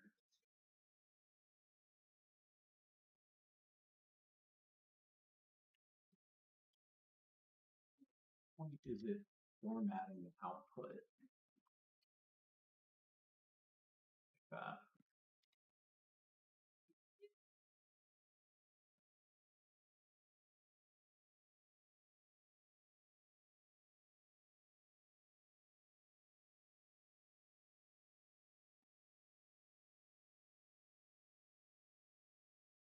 I'm not doing a double check there, so let's see here.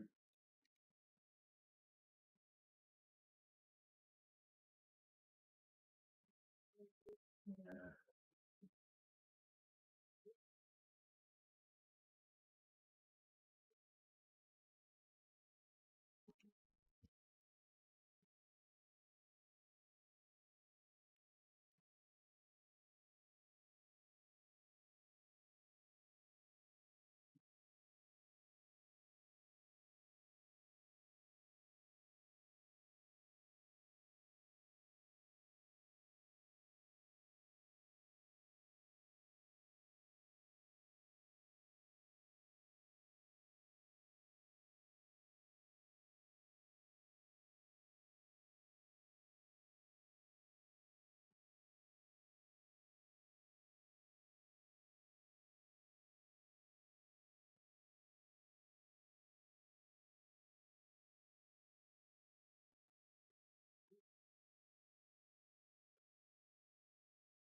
Probably, yeah, it's because of, no, because I changed that earlier. So if field identifier starts with,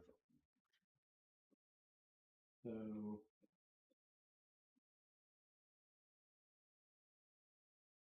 this thing going to be field name.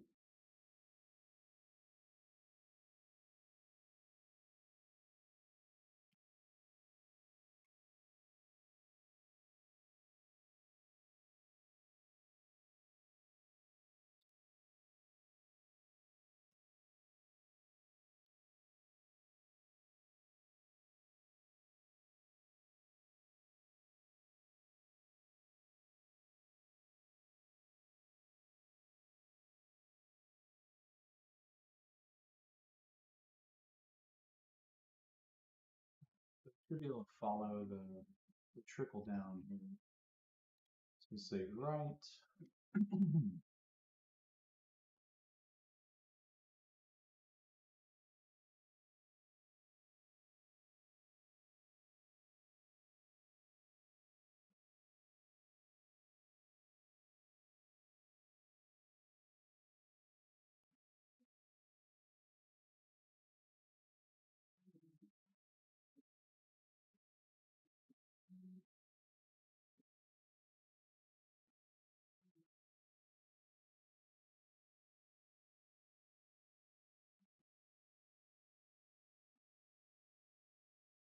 So it's not removing it there. Literally saying right here, not to remove it. So it has to be under the format. Is there some value? Is there another removal that I'm missing here? It's all to the value. That's all to the value. Group name.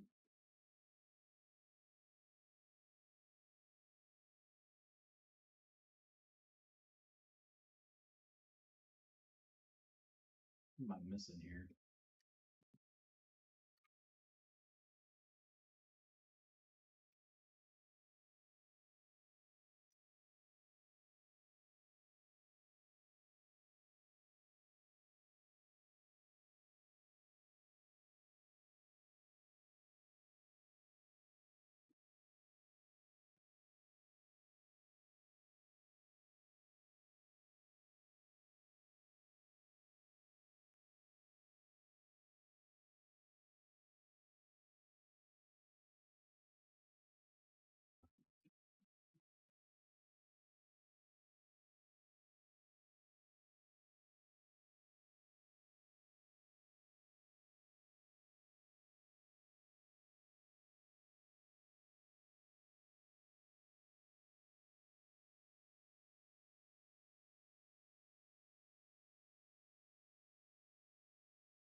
Because it's writing the field name.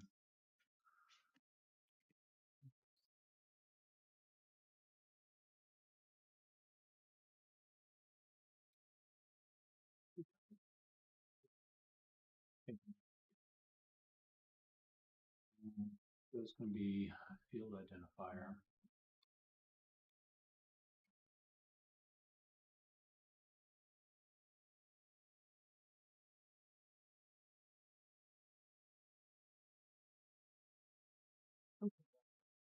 Some other stupid index issue.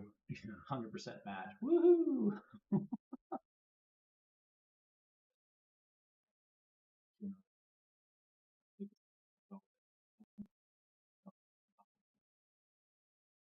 Yeah, if there's any other index weird ones, I mean, but that's the thing. It's basically, you know, as long as I don't have to start a nasty list of like, unless it starts with this value kind of crap. I hate those.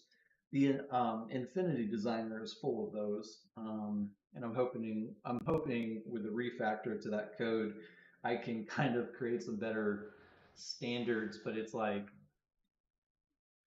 um, it's pretty much it's all handcrafted nonsense code of filters and stuff where the naming conventions are all all over the place. And so I've literally had to hand write all of these like edge case conditions into the code, and it's just it's nightmare fuel.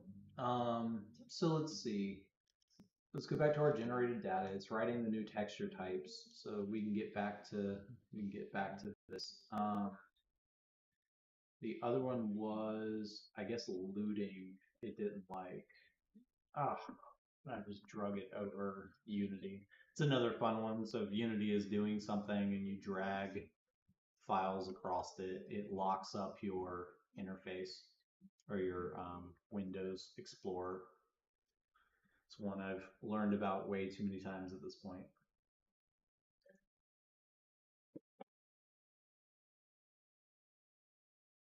So I have two options. I can either crash Unity to get back here, or we can just kind of talk. Does anybody have any other questions? I don't know if anybody's still hanging on the line, but you guys have any other questions about this stuff while I'm working on it?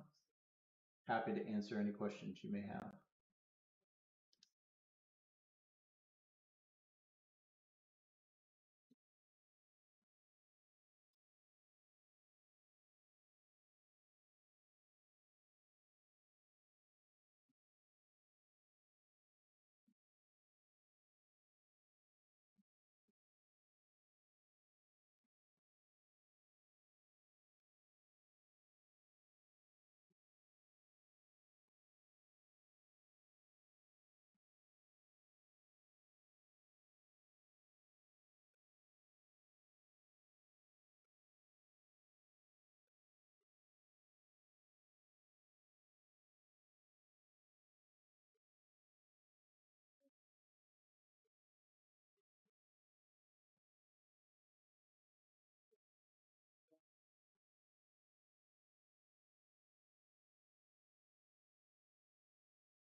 Actually, quite a few files that they have for the texture definitions. I'm going to try to start pulling some of that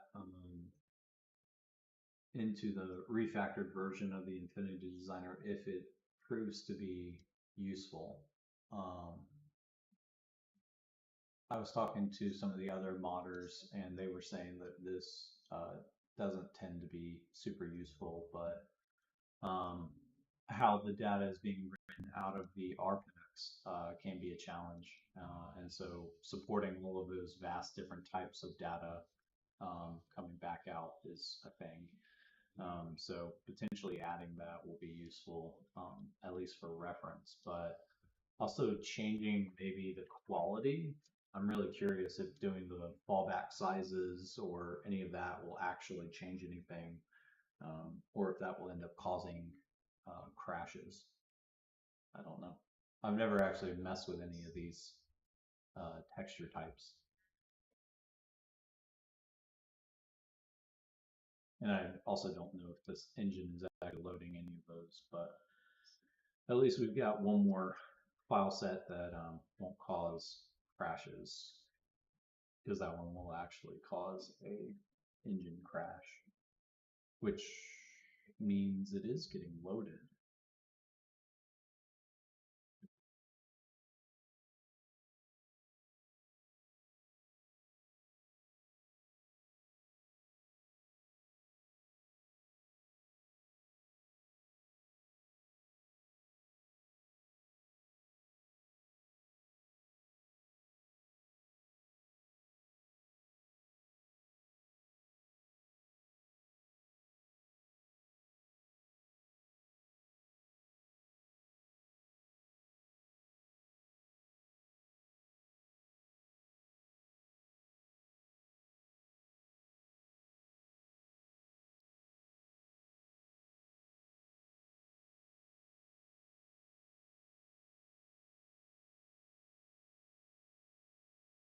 Well, for this stage, I should have just wiped that folder out, which I was trying to move around that. So going on 6 minutes now to generate all these. So another part of that is that that's where the editor code is generating these rather than the actual application. So um, yesterday I worked on writing the modification layers into the actual game and set up everything using threading. And it's actually super smooth, super clean. Now we'll come to testing out with the user base if everything is going to be done on their side, to see if having each individual's computer run that code, or to potentially here in the future just push out the, yeah, it's going to have to make those changes, because that was the thing, is that I could either do what I'm currently doing where I'm hard baking the output and then I'm releasing that so that people can then run it. The problem with that is that if they get an update and then run it, there's still that potential that they will run the file before it's updated, which is what causes the corruption. So that's still like the handoff of like, do you want it to actually fix itself when an update comes out, or at least repair itself enough to where it won't break their save game. And so that's kind of the whole mission here, is to make sure it doesn't actually corrupt their save file by keeping that more secure. Because it hard to believe it gets a 0% match though, just because some of the data is flipped around there. But, all right, let's go back to our files here, and I'll go ahead and dump this texture types in, and let's see if it launches.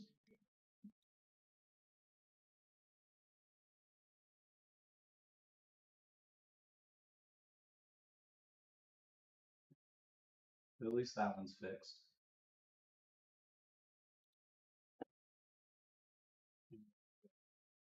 Grab the rest of them. So let's go up to say sensors up to looting, I guess. And then I think with the looting one, I thought the looting was all fixed, but let's add looting back and see if it causes an issue. I seem to remember there was one issue left over in the looting file.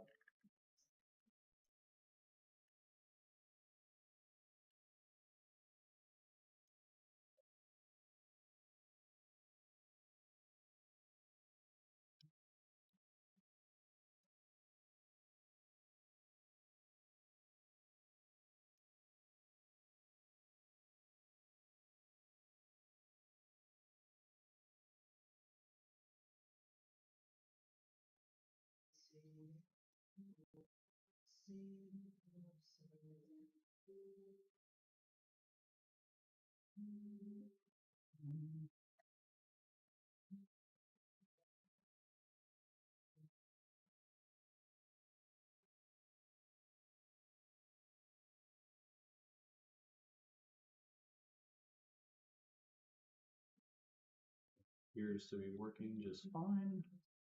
Actually, I had to take a second to make sure all the code was working with the skill tree, but all of that is also now supported by the tools. Had to add some edge conditions to that this morning. So if we go up here, I think lobby was actually the one that was missing data. It wasn't able to capture everything in there for some reason. The life place dialog was all generated this morning. So let's just keep going. Let's add all this back. We should have been up to damage. I think descriptions, I think I didn't regenerate descriptions and destroyable objects. Or I did do descriptions, but it had the one file. Yeah, so description should work as well. Minus this guy. And then destroyable objects, was that one? Yeah, okay. I didn't go through here and regenerate. And there's several in here that are outdated. 39. Let's go ahead and say create, and I'll have those creating while we try to go ahead and launch.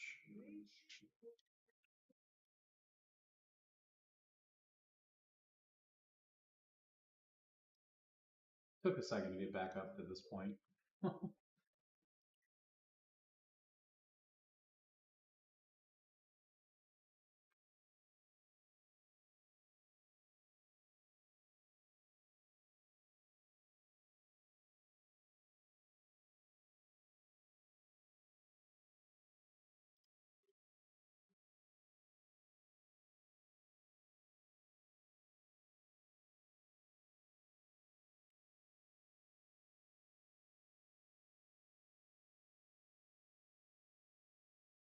Second, I'm probably going to take a break, go stretch, get some water. But I'm hoping to have all of the scripts folder generated and accounted for fully. Had it almost all working yesterday, but it's one of those like finding little edge cases here and there, removing specific ones. Like I said, so the description one is still being removed, but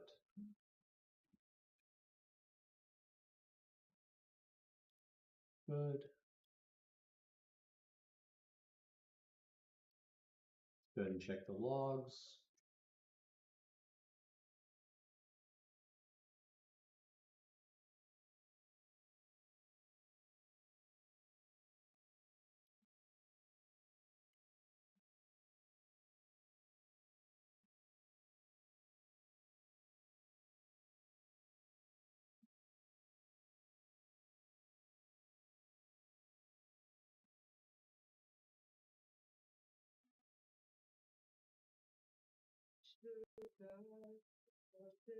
Looks good.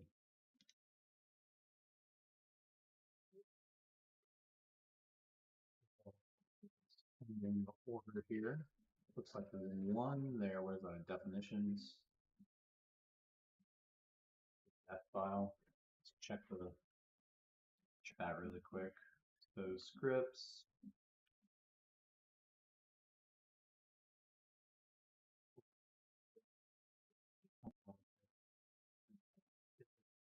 More than likely, it's just a bunch of imports, exports out, so we can actually clean this up, get rid of these other regex patterns, leave the one, and then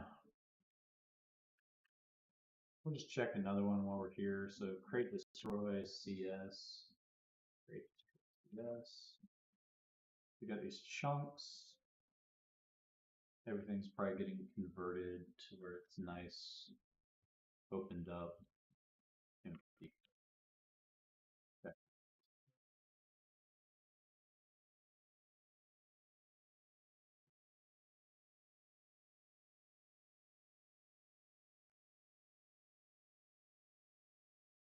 See here, it's also lining out that one.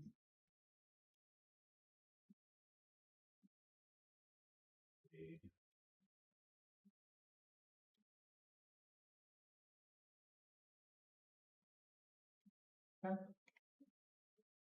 We'll go ahead and destroy objects. Make sure that's all running. And then what's our next one? So we've got our debug socket. Generate those.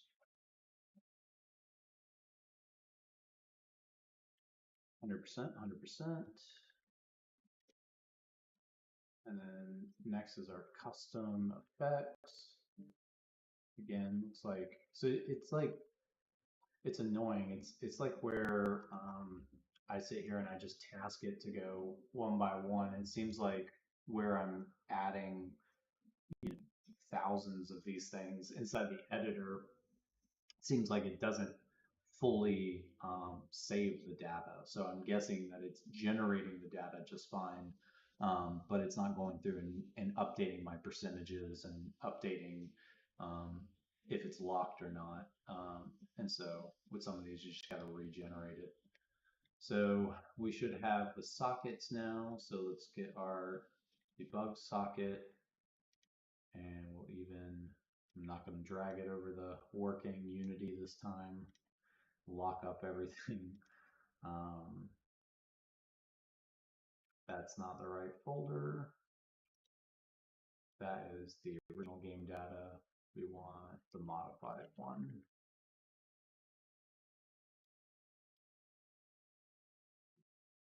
Socket.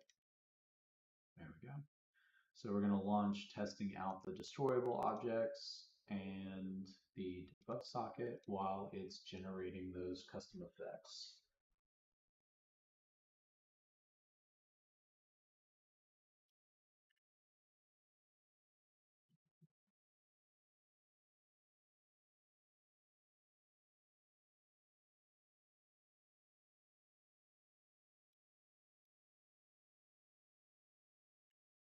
Didn't add a lot of destroyable objects to the open world. I'm trying to remember where's a good place to go find things you can blow up. Be sure the offices, I think the office areas, the interiors have some things that can be destroyed in the open world. Let's go take a peek.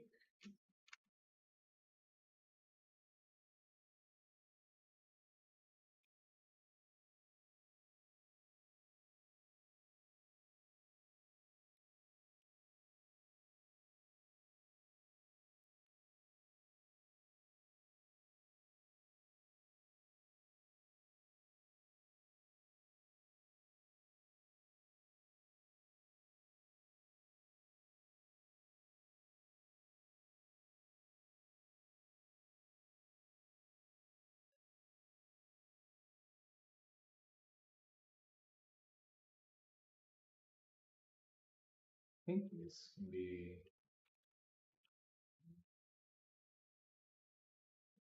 in a day. Are they hooked up to physics though? They are. They just can't be chunked.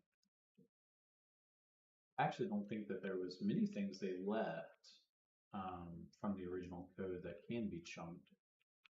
There was quite a few in their test code, but I think for the console they removed most of that, or for the optimization for the consoles, they removed a lot of that. Well, let's see if the logs have any errors there. This should be almost done.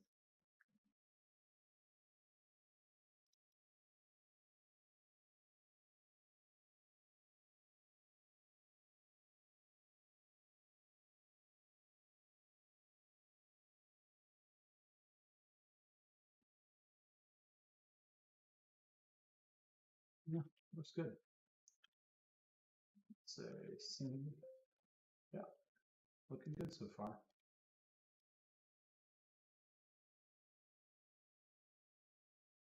Next is the custom collisions. Those are being written right now.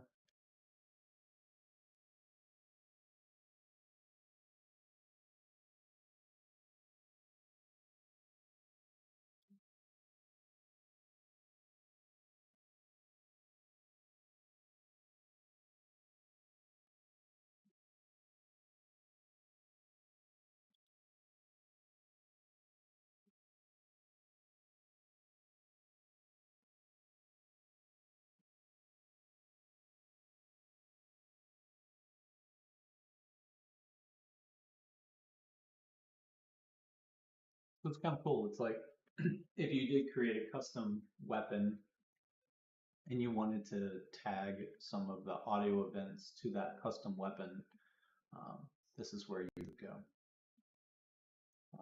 Assuming your mesh was compatible and had the collision boxes and everything set up correctly, you would then, if it hit something, it would then cause this event to happen. So little things like that. It's nice to have all of that hooked up to the engine for future custom content creation. Next is going to be crafting. Let's see here, 100% on everything. Let's try this one that's 95%. I believe it, but let's just go ahead and, oh, dropped to 2%. Why is that? Probably where it was reorganized. I changed some of the organization of how the code is output. Let me just make sure though. Generated, crafting, let's do a visual check. Crafting. 2%, 100%, 100%, 2%. So elements, this guy. So this is the original. This is my generated.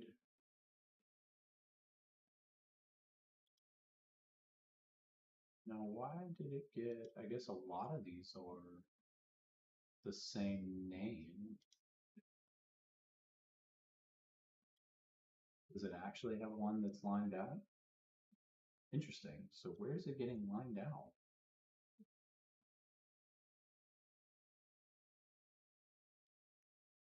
Interesting.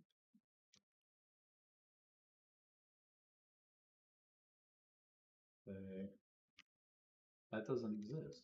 Oh, interesting. So one of these is causing this first one to believe that it's disabled. Code should be removing these guys. Run parser. And also to help speed this back up, let me turn off some of my debug statement.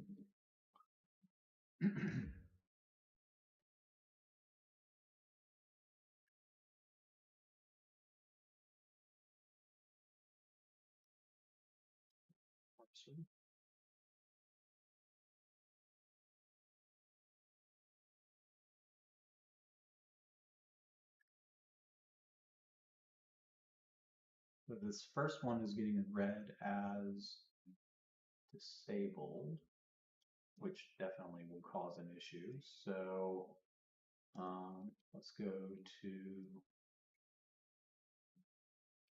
seeing this one as disabled as well.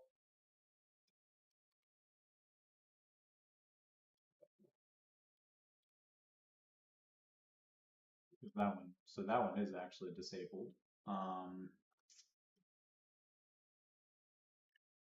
Hey, Mike, thanks for dropping in.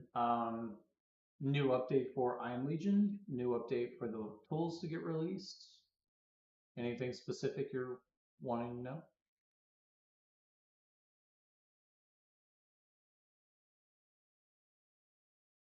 So the container is getting flagged as disabled, which means the code is not, my assumption here is that not getting, it's not cleaning out the comments up here at the top first properly.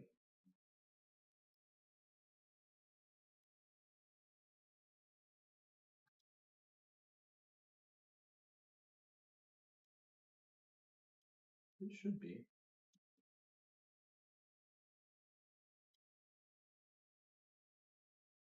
Let's go under my clean comments code really quick. We removed it from getting rid of the HTTPS, and so potentially it's not playing nice. So the update for I Am Legion Reborn for 1.6 will be coming out as soon as the tools themselves are finished. So once I have everything set up, so currently, as it stands right now, I know this is going to be kind of an outward way of describing or answering your question, but as soon as possible is the answer, especially with, I want to create a Halloween event for this year's Halloween event. And so I'm working as fast as I can to try to get this code set up because they're going to release an update here in the next 2 weeks. Next week, it's going to get an update. Or it could just be an event that doesn't actually update the game. Could be.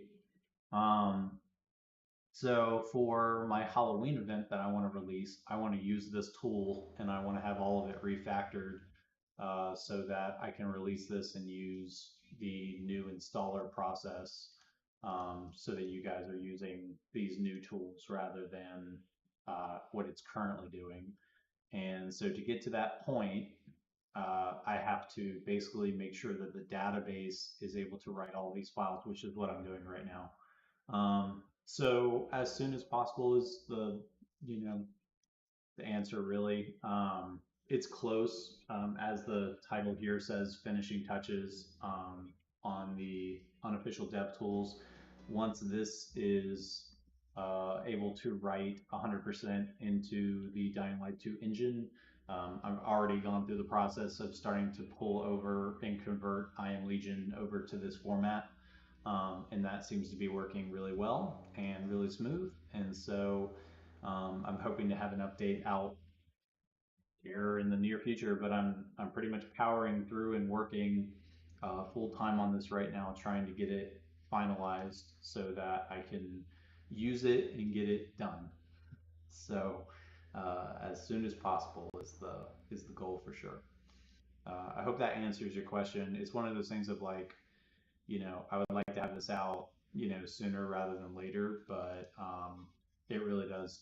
It just has to take the amount of time that has to take, which I know isn't a great answer, but with these updates coming up, I just don't plan on doing any more manual code to the game itself. Thanks, Mike. Appreciate it. Yeah, hopefully these tools will make this so much better for you guys to make content yourselves, but then also myself to be able to make content without worrying about the updates.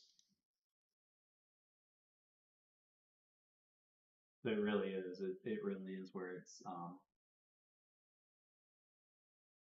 because of my clean comment here. So it's probably the wild card. Let's see.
it was where it was indented.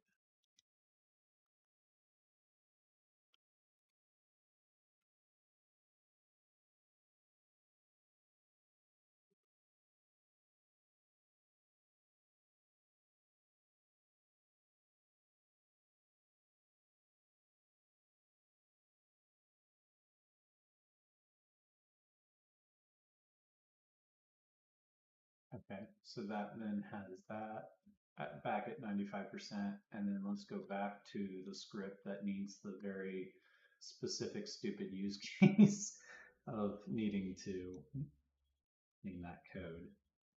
All right, that worked. So we have both of those working again. Problem is that if it wasn't properly cleaning the data this whole time, it should be fine. So all of these are just a test case. When using there's no reason to generate the data zero. Literally, the whole point of this is that I'm just doing a check to see if I can spot really obvious things. Yeah, so you can see here, it's now cleaning the data and it's not mistakenly saying that's disabled. So all these indentions and everything, it just, struggles with those sometimes. So there's crafting and then continuous dump. Let's see. Let's find out what the original format of continuous dump is.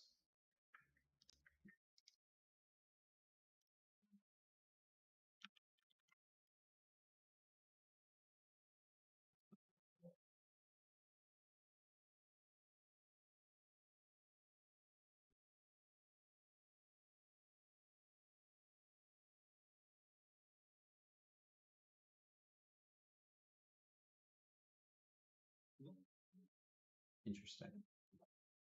Okay. It claims it's writing 100%, so, it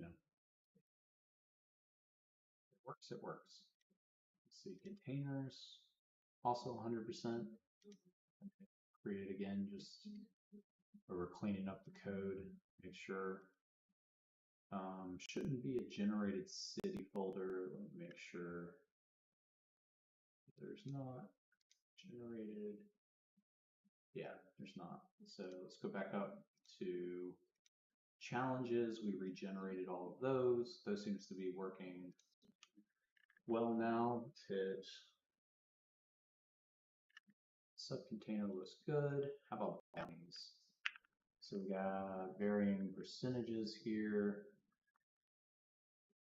Create again, does this change? Using whatever the latest version is. So let's do a quick comparison of the bounties and just make sure that that's what we're expecting here. So bounties chapter 1. Are generated bounties.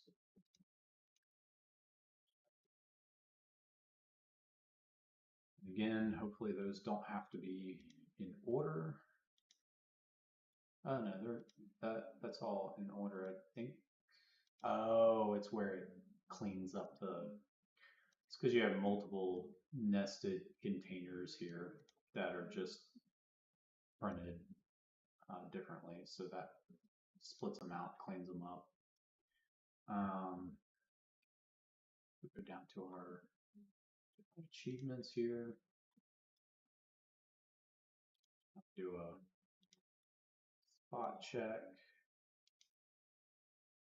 All looks good.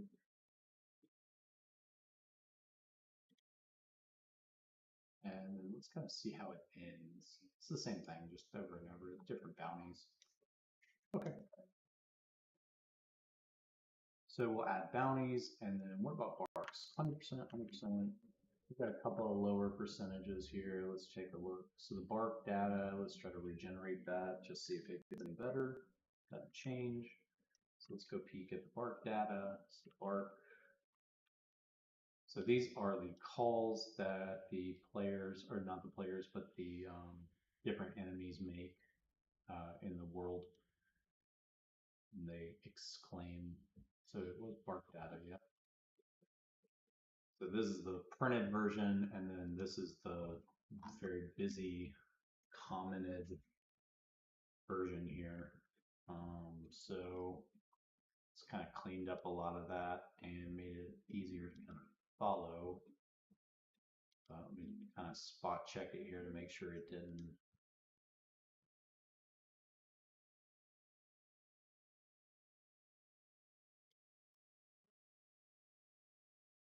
Race.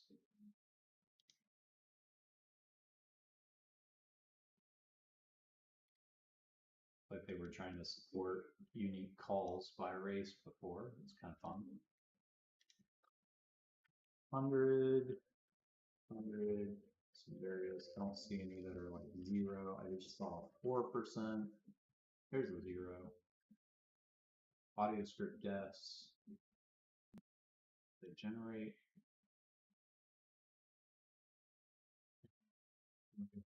Time, just go ahead and regenerate the audio folder.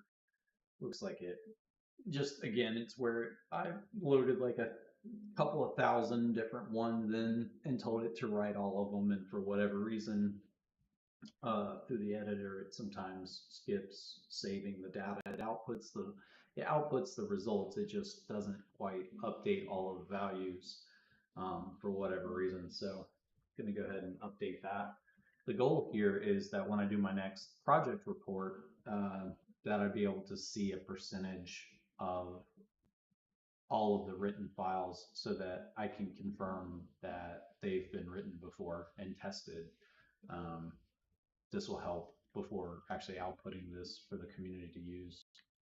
0% on that first one with that change. So we got 3% here, 100%, 4%, 13%. Let's check audio data first. So if we go into audio data, oh, it's an empty, should have noticed that from the file size. So that's generated. Let's go to audio data is not empty on start because it's using a sub template. So that's not going to get it. So common template, run, and then generate. Look at that, 100% match. Okay, and then let's see, here's a 7%, so audio properties. Let's check this really quick. It's also not a sub. It's common template, which it got. So let's just kind of check its written version. It moved up clearly lots of other imports that they're doing, or global values there. They're probably just kind of scattered in here. But again, it's always one of those like, does it matter the order that they're in? And it's hard to know if it does or not.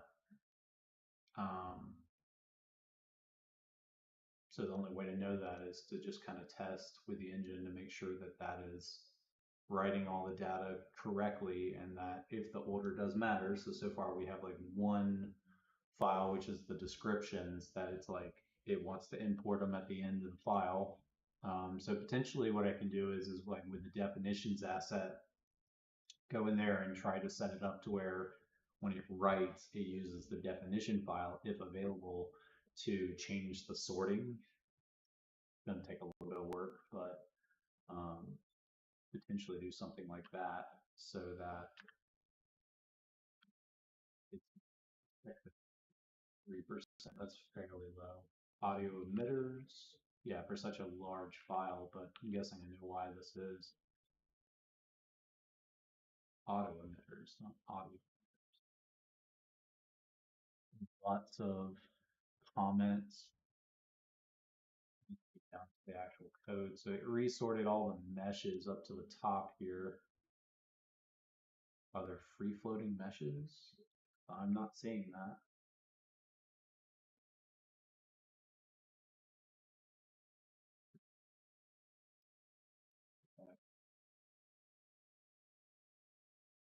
Yeah, so for whatever reason, it's getting these as, oh. It's because it's using a template. That's not a template. This is a container file. Container one, and it's gonna be my common template.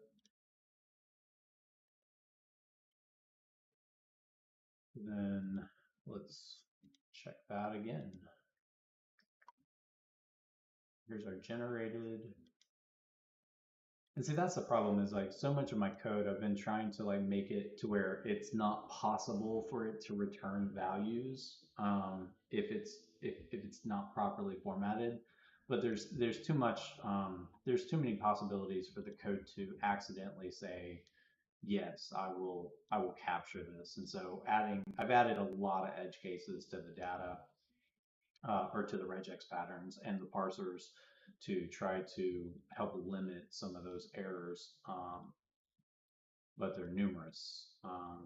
And so it really comes down to like, so now we get a 13% after visually checking it. It's just where it's resorting, some of these audio emitters that they had it broken out by section. And so it's going to come down to, were those global calls that they're doing here, did they matter the order? And I'm guessing no, but I guess we'll find out. Check one last time, make sure I didn't spot anything.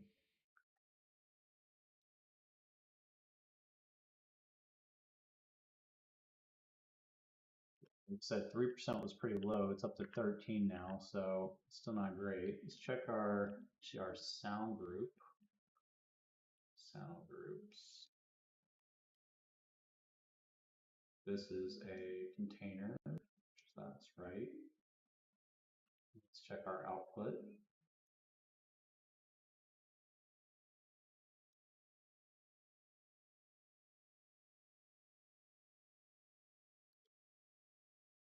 Pretty drastic difference right here at the start. So let's go ahead and see what we got here. It's just where it goes and it cleans up all these different comments. Everything else looks correct. I'm going to add a manually lock to this so I can catch it later if it's causing issues. 13%. So sound filter system. Let's see what that does. Here's generated sound filter system. Here's the original.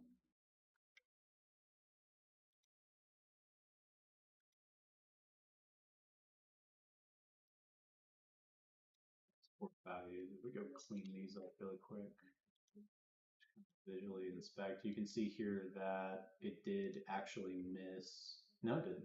They're just at the bottom. So in their original code, they have these values here at the bottom, and in my code, it's moving them to the top. So that's why my percentage is so low. All right. So with the audio, we have several new filters here. Let's go and test these out. Let's see what we get.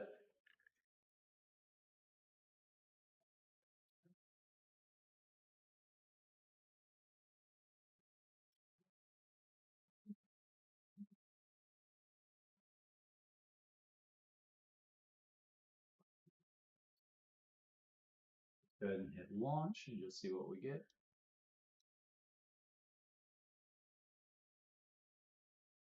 Luckily, I think with the audio, it would actually be fairly obvious. I think probably more than likely the engine would crash with those event calls. It's actually kind of funny what causes the engine to crash and what doesn't.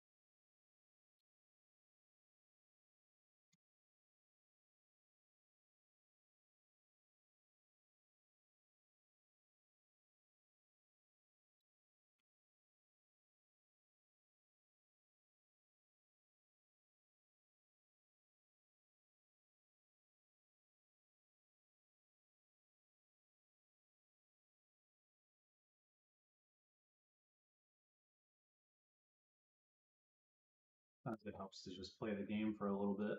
Let's go sail around a little bit. Let's make sure that we don't get anything that we weren't getting before. Like, for example, spawning a new spawn table, or something that causes the trigger. Looks like the vanilla game, so currently I'm Legion's not installed, and it looks like that. Oh, maybe it is actually. I'm trying to remember. I don't think I do, but they've definitely, if that's not the case, then they've done a good job upping the spawns on the interiors. I haven't actually played the vanilla game in a minute.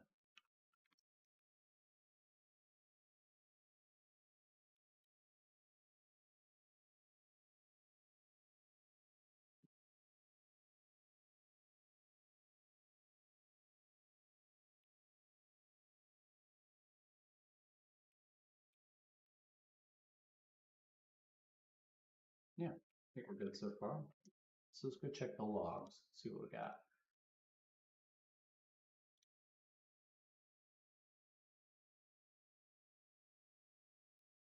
Oof.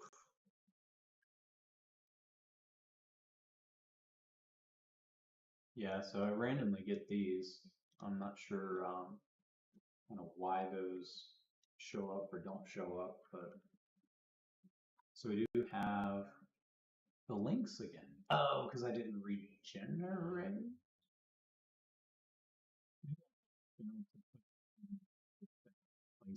I think that's actually what it was. I fixed this issue, but then I didn't actually add it to the zip. Yeah. Go here and say generated PT.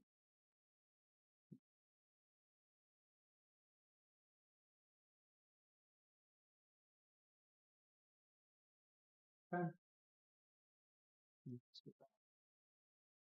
Others. Bounties. So we got a syntax error at bounties chapter 1. So let's go check that out. Let's go to our bounty system, go back. We actually open this one up. Bounties chapter 1. And I'm guessing I already see it.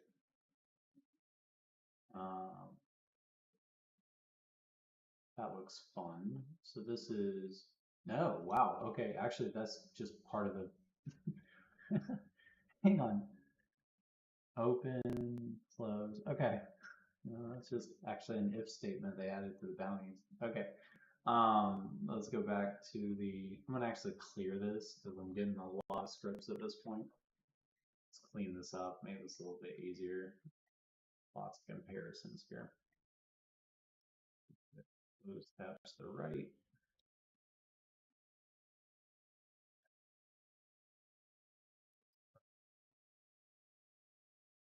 Go to our generated scripts, go back up to bounties.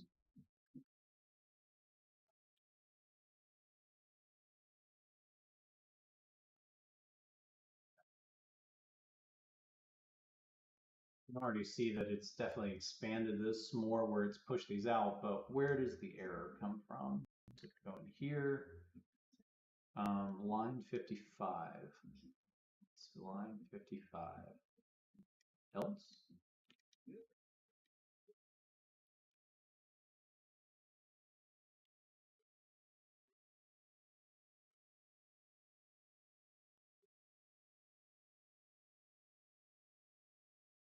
Interesting. Syntax error at 55. All right, let's go back and say event kill. These are all event kill. So event kill victim. No, that's also damage not player. So this one down. Oh, well, maybe not. Requiring the weapon. This is spike damage. So it's the spikes, and this is the electric fence. So there's this else. Oh, I see. So the code is seeing this as a. That's actually really weird. else if their else has no closure.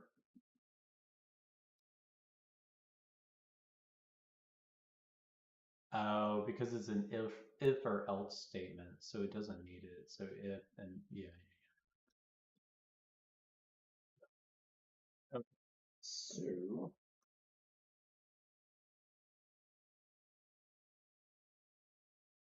basically need to go in there and say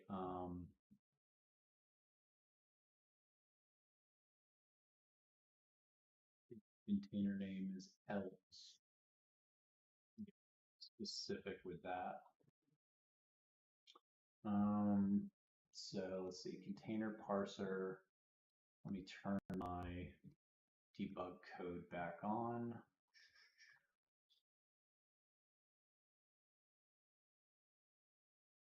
This is actually going to be in the subcontainer section. Let's go in here to our data, go down to else.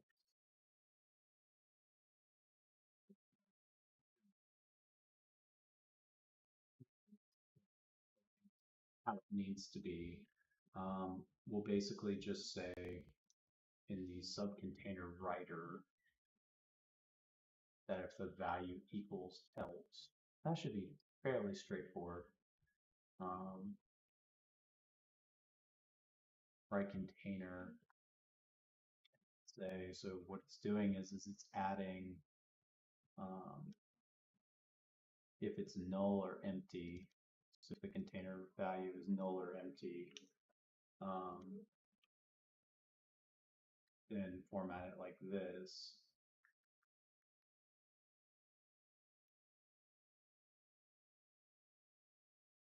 So what I need to say is,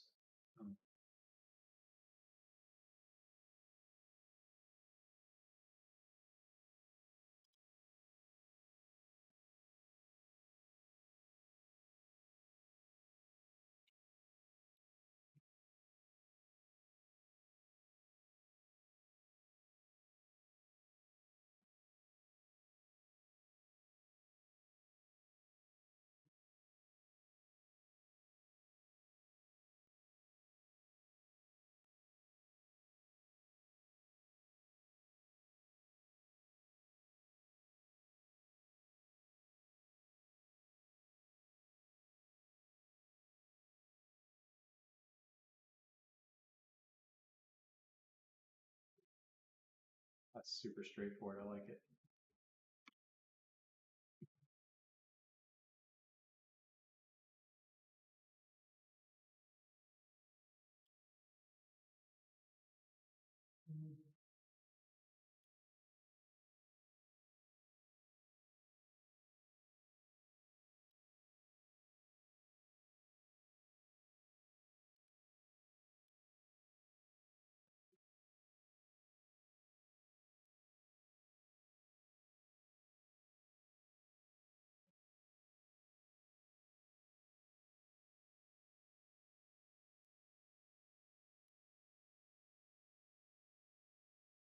Container value, it's not, it's container name. So if container name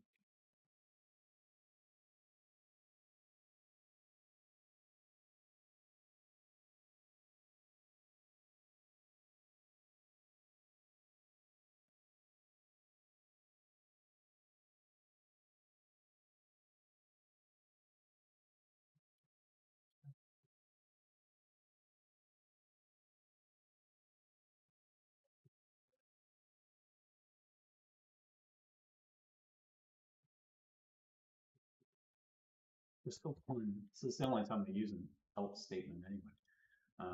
But for this, we're going to have to go and regenerate all of these.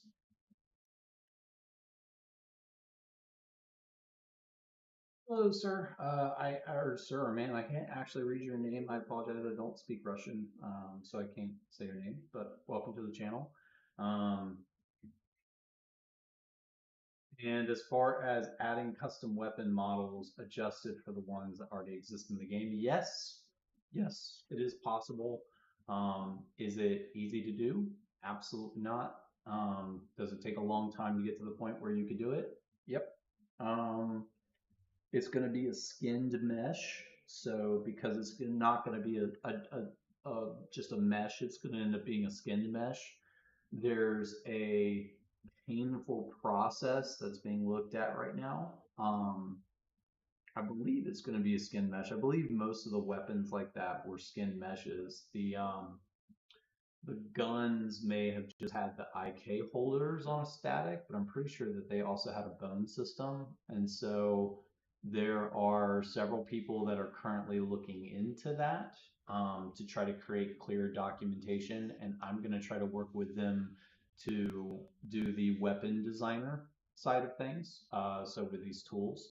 Um, and so the goal is to hopefully have a very clean pipeline kind of outlined for you guys with tutorials, and then also having um, a really clean way to do it through an interface so that you're not having to do all the steps without guidance. How much of that can be done is still being learned. But yes, hopefully here in the near future. And I know that Techland is working on more mod support in the future for their dev tools. So it took a while, but they did eventually add the ability to add custom models to, yeah, yeah. So you're aware of Bub. So Bub used models that already existed in other Techland games and brought them into Dying Light 2. And so they already had a lot of the structure already kind of laid out.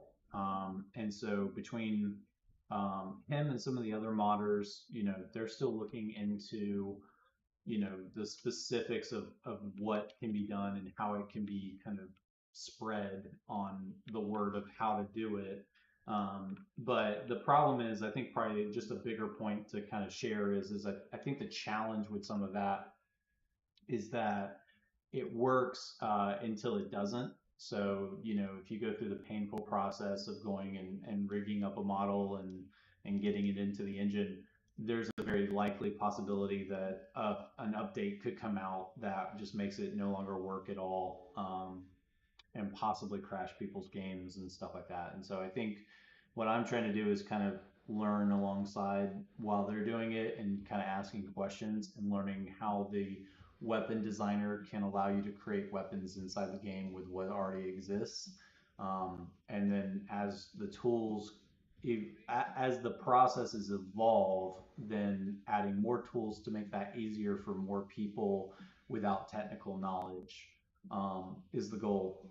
How well that's going to go was kind of dependent on what all system changes are coming with Techland's, updates to the engine and anything else they might add at this point. And so it's kind of anyone's guess at you know what changes might come down the road that makes that less possible or makes that more possible. Like I said, they're working on tools. I'm sure they will eventually add support to add models and have that pipeline supported. I just don't know when that would be available, but obviously that's something that would add a lot of longevity to the game for the community. And so I'm sure they're in the process of working on it. I'm sure it just takes time with their current tool to get everything, how they're wanting it. Um, so, but I do know that those are things that the modding community, including myself, are interested in and things we're looking at. My biggest thing is just always trying to make sure that not to burn people out on offering solutions that work only for like 2 weeks. Because people get their hopes up of like, oh shit, like we can get sniper rifles in here, we can get all this cool stuff in here, and then a game update comes out and it all breaks and they get upset, and so it's kind of the long game on that one. But that's the purpose of these tools, is to remove the updates from the mod, the complex mods that people write, as far as updating people's handmade content, such as custom scripts, custom models. It's kind of up to the modders to, support that stuff. And so this is my own hustle to try to support all the things I've done with I Am Legion, and also support the modding community for modifying the scripts that already exist in the game, and then scripts that you can create for the game. So, hey, Cringy, welcome back. So I think that is it. I think we now have the entire scripts folder supported. Pretty sure all of it is in here now. Let's check and see if we have any logs.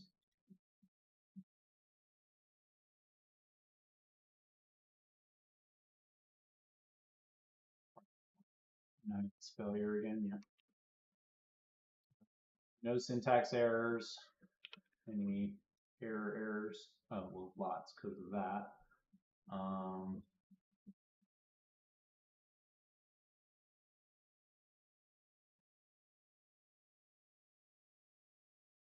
yeah, I think that is generated by like a connection error or something to the servers. I'm not sure why their little streamline error shows up, but it randomly shows up even when you have unmodded versions of the game. So not sure why that happens, but yeah. So that is the entire scripts folder. So let me show you guys kind of like why I went through the process of doing all that.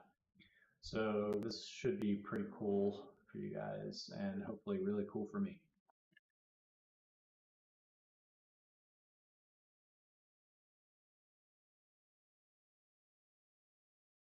Now if we go into our mod builder, we'll go ahead and call this, once again, the same as before, scripts.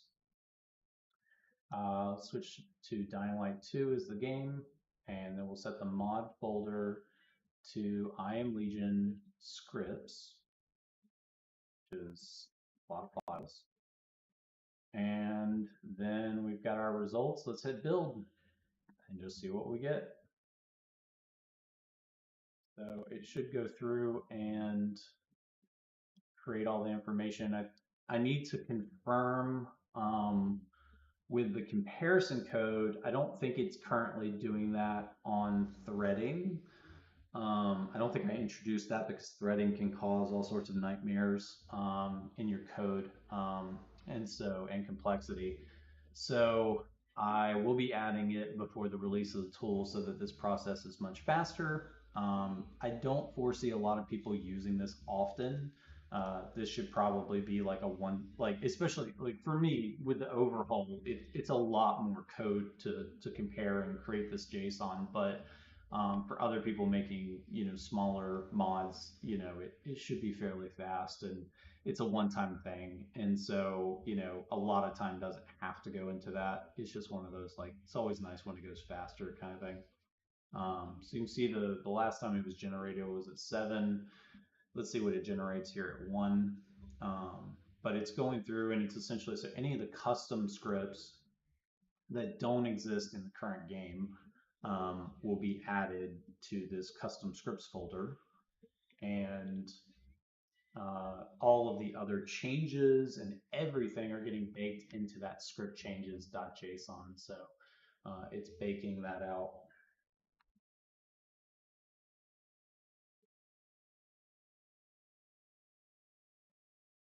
Yeah, for sure. So I think the challenge with like modding back over to Andrew. It's nice to meet you, Andrew. I think the challenge is that, like, you know, it comes down to Techland's bottom dollar of did they release content and their content generates more money. If they make it super easy for people to generate content, does that result in more people buying the game? Does that increase their community, or does that increase the chances that people are going to crack their game and then also make tons of content for it and send it in a direction that's not in the lore and all the things that they've been trying to establish? So I think it's one of those questions of like, it can be a gamble for bigger companies to say, like, so then someone goes in there and makes a Star Wars mod, they turn the whole game into a zombie Star Wars game, and it does super well and gets lots of hype. then they have to decide, well, do we support this Star Wars mod to our game, or do we, just continue on? And so I think ideally, after talking with Timon, he would like to support some of those mods that come out. But I think the harder part is like, can the board and everybody else agree that yes, we're going to support this mod, and what does that mean, and how is it supported, and is it going to come to Xbox and all that stuff. And so I think it just, from a business standpoint, I think it just gets more complex. It just kind of opens lots of boxes for smaller AAA studios, um, and so I think that's up to them, and I think they've been trying to figure that out for a while of like how to support the modding community outside of. That's also another thing, is that their mod concept is maps. So maps made with dev tools is a mod. And so because of that, there's also like a definition of like what is a mod, and how is it supported versus, what I'm doing with this is like modifying the engine, versus modifying the new content made to a map. And so it's kind of one of those things where the definition shifts, and so it's kind of anyone's guess of if they will support engine modifications in the future, um, like this tool does, or if they're only looking to support mods that are the current standard mods, which are maps. Because it's a lot easier to bring baked maps to Xbox players and console players than it is to bring engine changes, which engine changes could mean optimization challenges and all sorts of different things. Someone makes that really cool Star Wars mod, for the game, you know, but there's no way in hell it's ever going to run on Xbox. They would want to support it, but they can't, kind of thing. Um, I'm assuming this is still writing the code. I haven't gotten to the point where I could write a bigger mod like this because it's so many different scripts that are getting converted right now. So, hey Ivan, how you doing, man? So I think that they're going to, I think they're going to just move in the direction that makes the most sense for them on a business stance, and we'll kind of see where that goes. So I think I am probably going to have to add threading because I guess it's going through and it's converting every single one of those, which in this case, see how many files that is.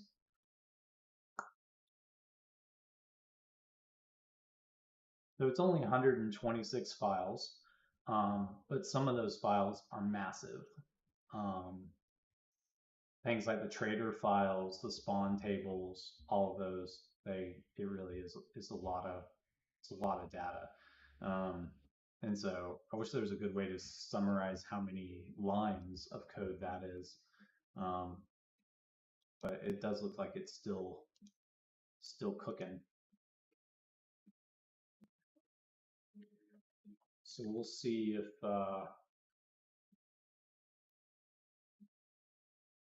thanks, Ivan. I appreciate it. Well, I've always been working, on my own stuff, so I'm back in the sense that I'm getting closer to releasing those tools, to everybody. But it's good to be back. So let's see. Also,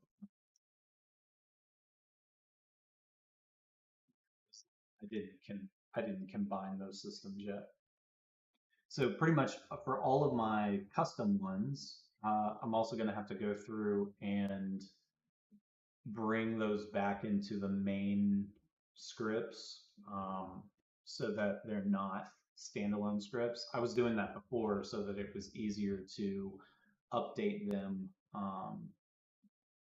So it was easier to update them, but I think I'm going to probably, unless I guess for my use case, I could actually add a designator. So you could actually add a designator to there that says custom designator, and in this case, it's the underscore IALR, and then technically you could tell it to append, not append, you could tell it to remove that when doing the comparison and then check against this. So as long as you didn't change the name, this part of the name, technically it could then use that. Um, I think the hardest part would be is that it's going to then try to compare it against the original, which it wouldn't find any of it, and so it would then write it all as status added, which technically that could really work. Um, well, damn, maybe it was too soon to do that for this many files. I'm assuming it's about to spit out this massive JSON file, but it could also have its failures, and I just don't know about it until it's done writing. But it's been a little bit now that's been writing it, but I do hear my system where it's doing it's definitely doing the read and write right now. So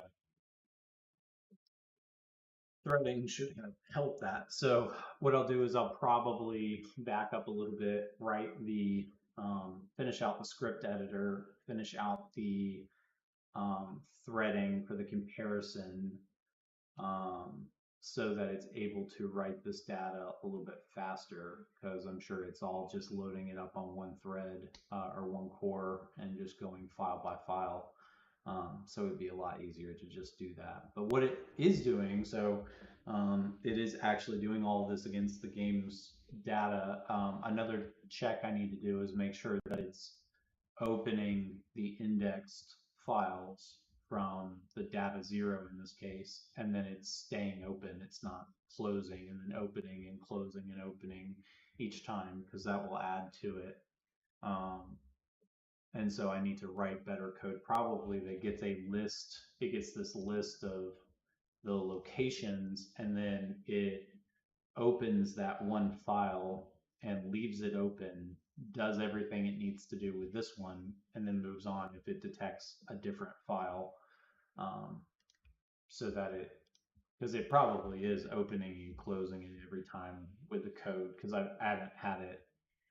I had an earlier edition of it, but it wasn't doing as much complex comparison as it is now, and building out some definitely more complex data tables. So probably need to go back to the drawing board on that one a little bit.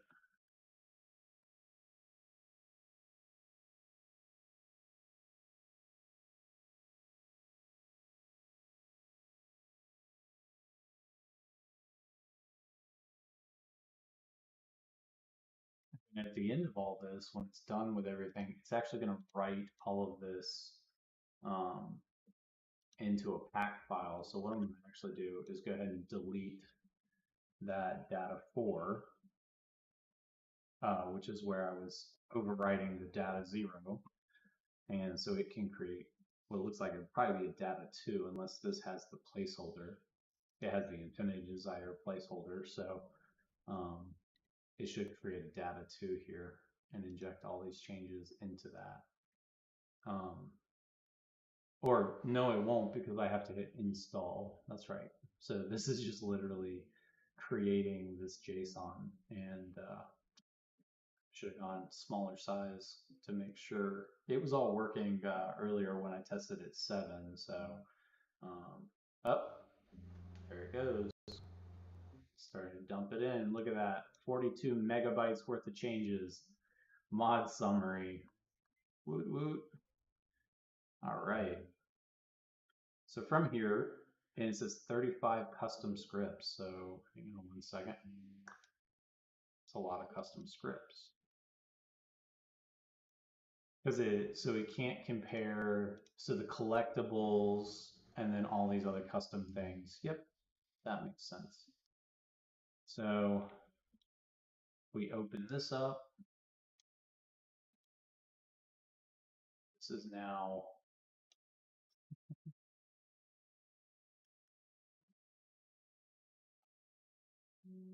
make sure I'm getting the digits right here. That's a million line changes. So the next step is also, I'm probably going to break it down for the reading and writing out of this script, is to make it to where it does a script changes.json for each file. So instead of doing a one massive index here, it's actually able to go. Oh, and it also wrote all the debugs. Well, that'll be good for testing. But what do we got here? So we got 70 modified scripts, 35 custom scripts, and then the file size. So assuming that it's able to get the import, to say import, assuming it was able to get all the different imports on every file, yeah, looks like it. We can find out. So let's go ahead and try it for the first time, writing that many scripts. So let's go ahead and hit install. And this is using threading, so this will actually go update here live because it's not locking up a single thread. So it's actually going through and it's identifying with this version. So one of the coolest things about all of this is that I actually confirmed, so you can actually backdate the data back to the original version of Dying Light 2, and that was released in February of 2022. And it will install all of this data into the original version of the game. So if you want to bring the latest and greatest version of I Am Legion, ooh, parameter name null. Interesting. Failed to install. Value cannot be null. Modified. Interesting. So it just did that. So that's literally a. Is that? No, that's literally on the interface. Value cannot be null. So something in the interface threw it off. So it started writing the data for. How many scripts did it get in there?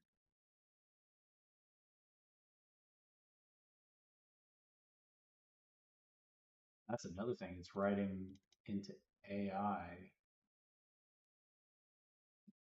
Only selected, so hang on, let's see, damage presets. So let's go, that's the wrong thing. So damage presets, the AI damage presets. Well, I only gave it files from,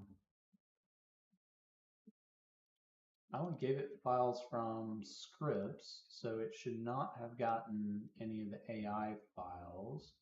But maybe that's why it took so long, is that it? No, only that one.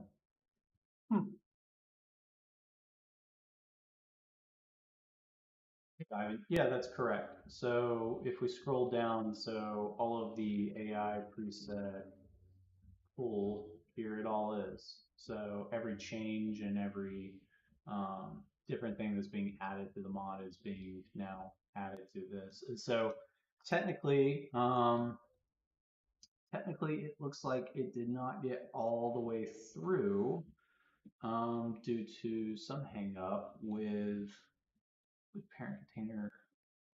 Found two changes in the file AI Life Rewards under inventory. So what we can do is actually, that's why I wrote, and I'm not sure entirely if this will work anymore now that I've added the threading, but let's just see.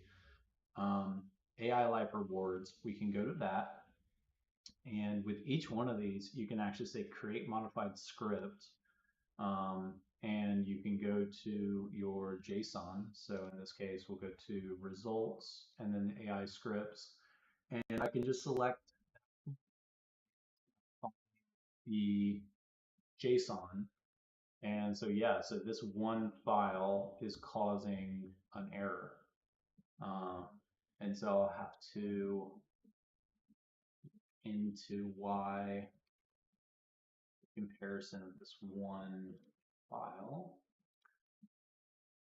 Yeah, I like rewards. Let's actually first double check to make sure. So it is a 100% and it is a sub template.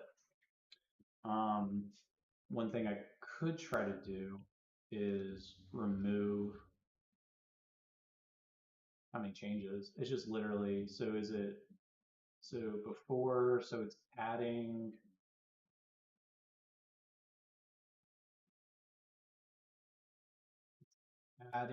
it's not adding a new one before. It looks like it's actually changing a value. Let me open up the original really quick. So I think that value that it's trying to change, I can see why that would actually cause an issue. Let me review here to see what the, yeah, so the generated file is 0. Say generate from script and open that up and just see.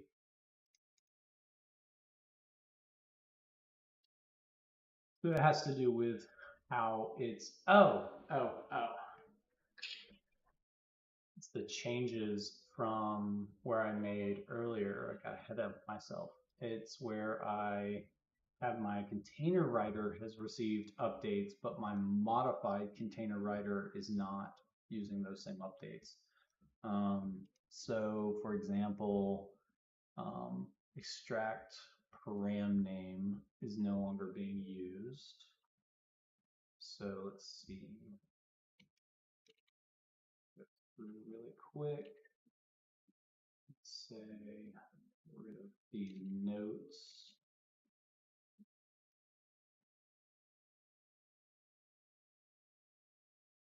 This is my initial change, new container.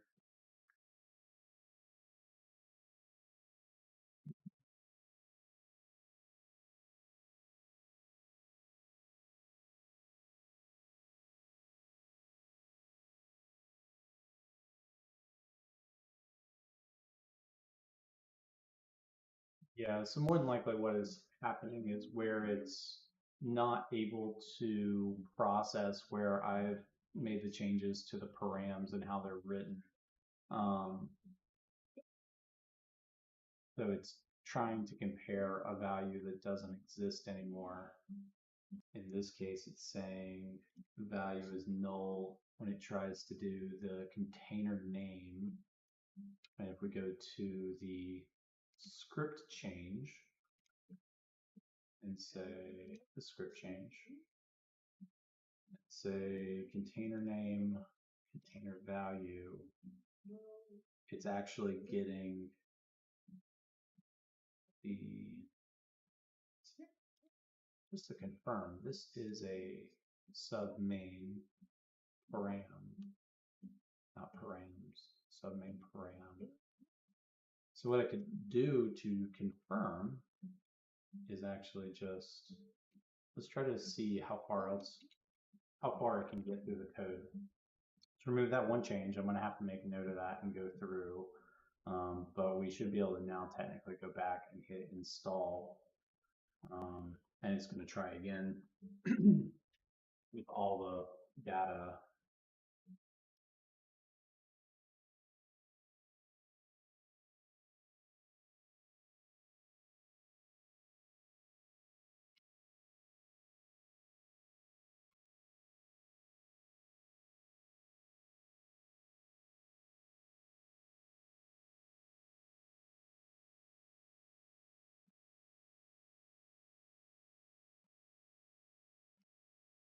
It's actually going to slow it down a little bit because I added these comparison notes when it was writing the data earlier. And so it's actually going to take a little bit longer than it normally would to go write all this data. Let's see. Got that one. Got that one. Yeah. Failed to install mode. So then we got another one here in the color set values. Index is outside of the array. So we're going to check that one, figure out what about that one specific. Oops.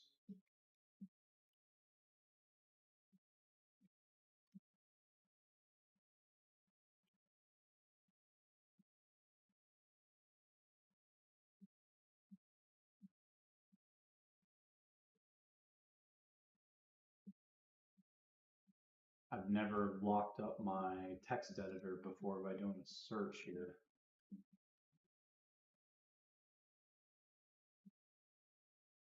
It really is just way too much data. So it's not able to actually find a change to that. Trying to load, let's see, color sets looped.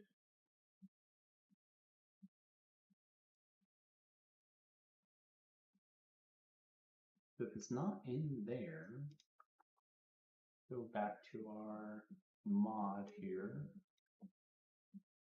the inventory, color sets dot loop. Duh. All right. Coming up on time to take a break. I'm starting to burn out. My brain's not working at full capacity here. So with the color set loop, it is doing a comparison. So you can actually, for each one of these, I'm going to have to go and basically take the modified version, create a mod folder for that specific one. So I should probably have been doing that while these were popping up. So for example, say desktop, and then let's see, failure test. So it was AI life rewards. Copy this and copy this. So these two files so far cause errors. So we need to go and we'll clean this out for now.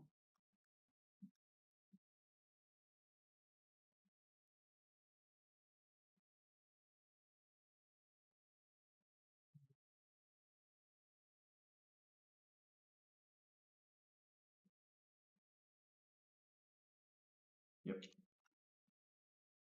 We'll clean that out. And let's see, if it's not able to get, if it's something that stopped color loop, then I'm assuming it's going to stop default, even though it's getting 100%. It's something about the comparison code is failing now. So I'm going to save these scripts where I turned off the debug code.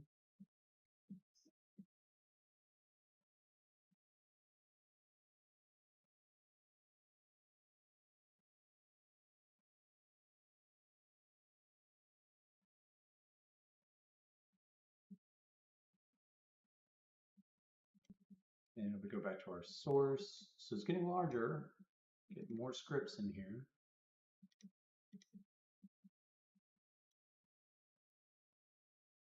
Start the application.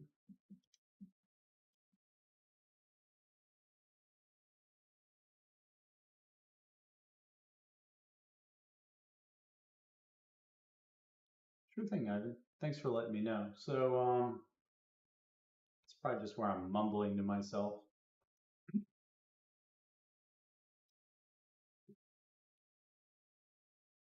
Technically, all of these are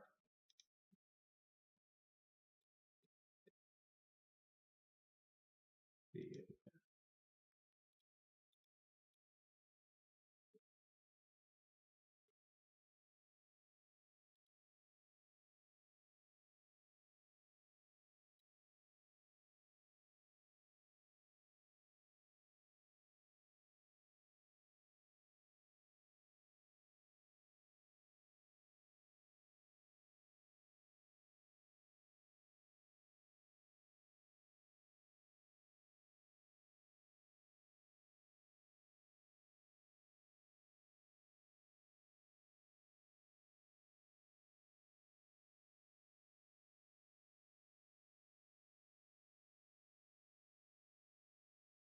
test.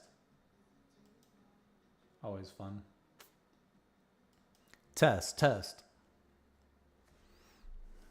All right, let's see here. It's probably mainly where I was just mumbling to myself while I was working on some of those things. So let's try to install now that we've cleaned some of that up. Gotta set the project here. Gotta name it. Skipping ahead.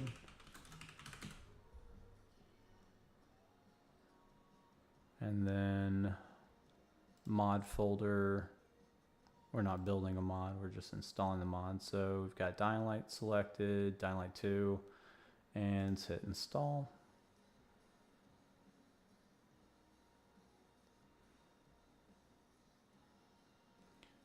Not found inside the button. It's really not liking that anymore. It must have been where I ran it, and then this is very still early stage. I'm still working out some of the kinks. So it's probably where it erred, where I didn't have the files loaded, and then I tried to load them in after I failed it. So let's see. Load the indexes. Now let's try again. There we go.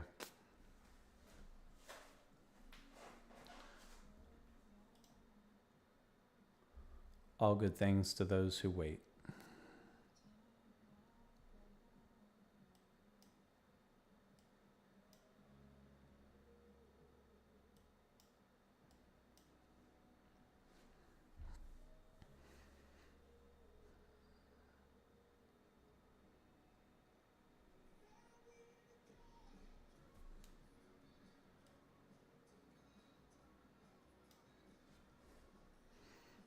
But so we're down to the inventory file. It may have even worked on some of those other scripts that I pulled out. It's just blazing through at this point. So maybe it just needed to be reset.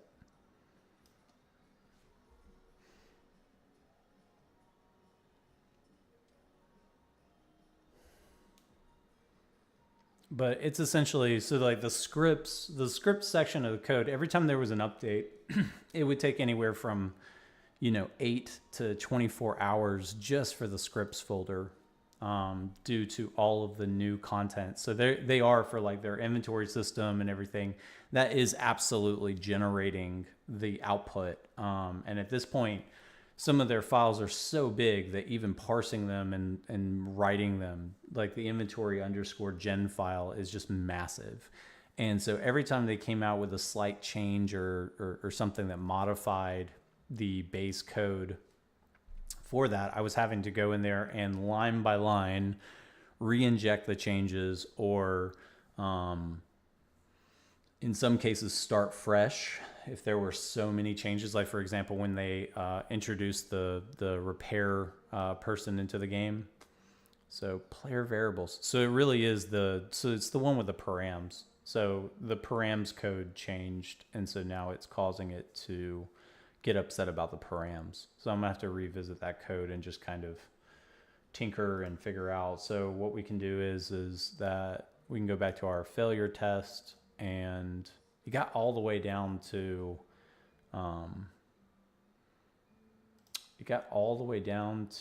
player, which is great. Let's go ahead and add the player variables over, and we'll open back up our not this one. We'll open back up our script changes, and we'll do player variables. And some of this is going to have to change anyway. A lot of it's going to have to be redone because previously I was using the mod config to write, or not write, but I was using the mod config approach with some of these changes. And so that's about to go away completely. And so when that goes away, there'll be this new system that comes in and takes over. And so some of this will get completely refactored. And so the mod will get updated when I'm able to write all of this data back into the original. But then also when I can make sure that all of the difficulty balancing and all the different values are injecting properly, but then also easy to control and manipulate by my difficulty sliders, which super cool is this idea of instead of hard coding values like I was doing before, I'm actually looking at ways that you could use sliders or you could use modifiers on top of those, so that you could essentially, I've actually got some really fun ideas for some RNG kind of ideas, so that every time you launch, you could get a different spawn table, in different areas. You could get events that cause like more rain that week, and so that causes more deadly enemies to come out of the mud. The starting parameters, so every time you start a new game, it could re-roll, you know, what you start with, based on difficulty, based on, you know, just re-rolling, so that you could randomly start with a good weapon. You know, different things that you could do to where it's no longer using just the hard-coded values that I was doing before, but we actually get back to like, not we get back to, but you could introduce new game design techniques into this mod that drastically modify the base game in all sorts of different fun, new, unique ways, because you're not having to fight the actual code anymore. And that's all I've been trying to get to is for a while now, is that I'm no longer trying to fight the code. I'm trying to add more stuff into the code, and leave it and let it, you know, exist for the players and balance it. Because that's also probably the biggest thing is that each one of these things has to be properly balanced. And if, params again. And if it's not balanced properly, then obviously the players are like, you know, why did you make this decision? And so, you know, I would like to do this based on my experience with making the game fun, rather than based on like, well, it's like that because the game was updated and so half of it's breaking, and so, you know, sorry, it's like that because it's broken, and I don't want to fix it right now because it's going to break in a week again, from a new update. So bear with me while I basically wait for them to stop updating the code long enough to actually get in there and fix these things. And that's essentially what I've been doing for a little while now. And so a lot of that's about to change.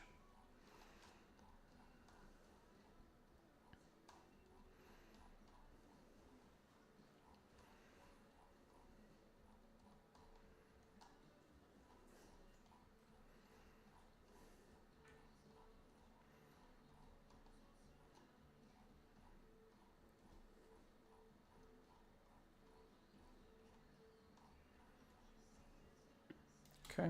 I'm really curious if it can write my shop data in without any issues. I haven't actually tried them yet.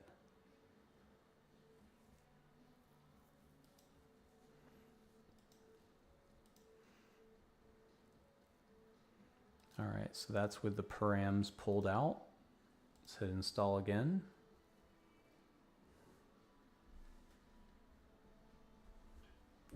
Great. Thanks for letting me know that that was an issue, Ivan.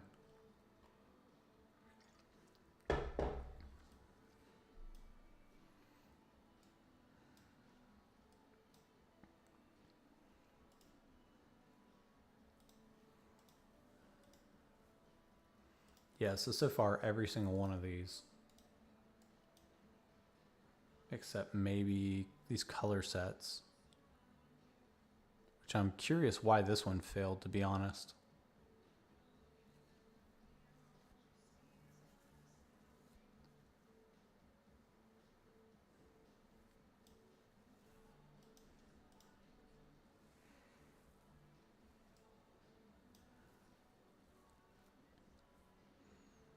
And I don't think so far any of the ones that I pulled out have dependencies.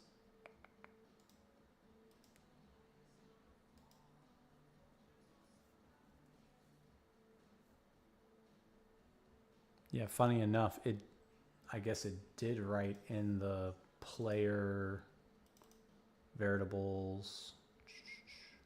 Oh, that's what it is that it's getting a name of a file where that also exists.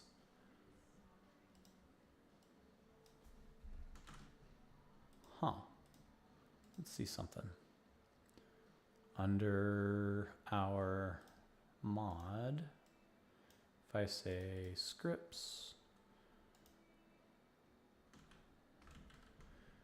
and I go over here, say AI damage. Yeah, so where did it get that? Damage. Must be the damage presets. Interesting. So the damage presets are getting matched with the AI damage presets. So that's definitely going to break some code if it wrote anything into that file, which I'm not sure it did. But so I'm going to have to make sure that it's a full match. Interesting. So it's still writing.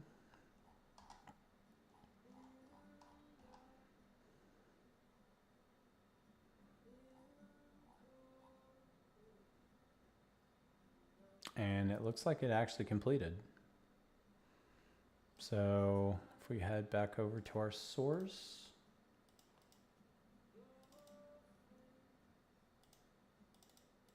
and we'll hit delete on AI. And now let's go into our player and make sure, yeah, so it's not using the other player variables. It does not look like it was able to add the custom scripts. So with the refactor that I did, it looks like it's not actually adding those scripts to the file. So what I'll do is I'll go and actually add those. I think that should be safe. Say results. I don't think any of these have dependencies. It's also not maintaining the hierarchy right now for each one of these. It's just kind of placing them in here. So I am going to have to make sure that there's a couple of minor updates I need to get here.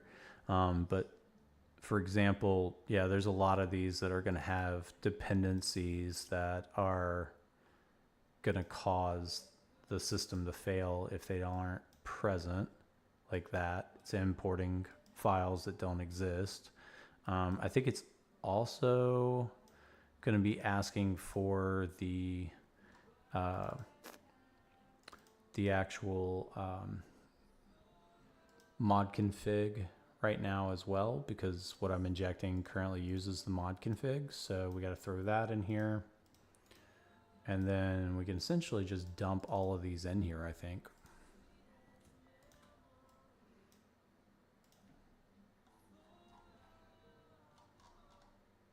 And let's hit launch and just see what happens here. Hey, Patrick. Thank you. Thanks for the support.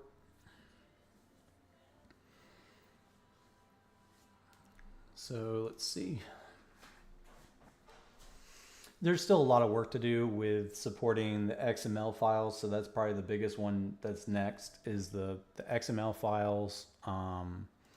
Those are not currently being compared and then written into the data. And so all changes are not being compared between the two things. No, crash. Let's see if it'll tell us why though.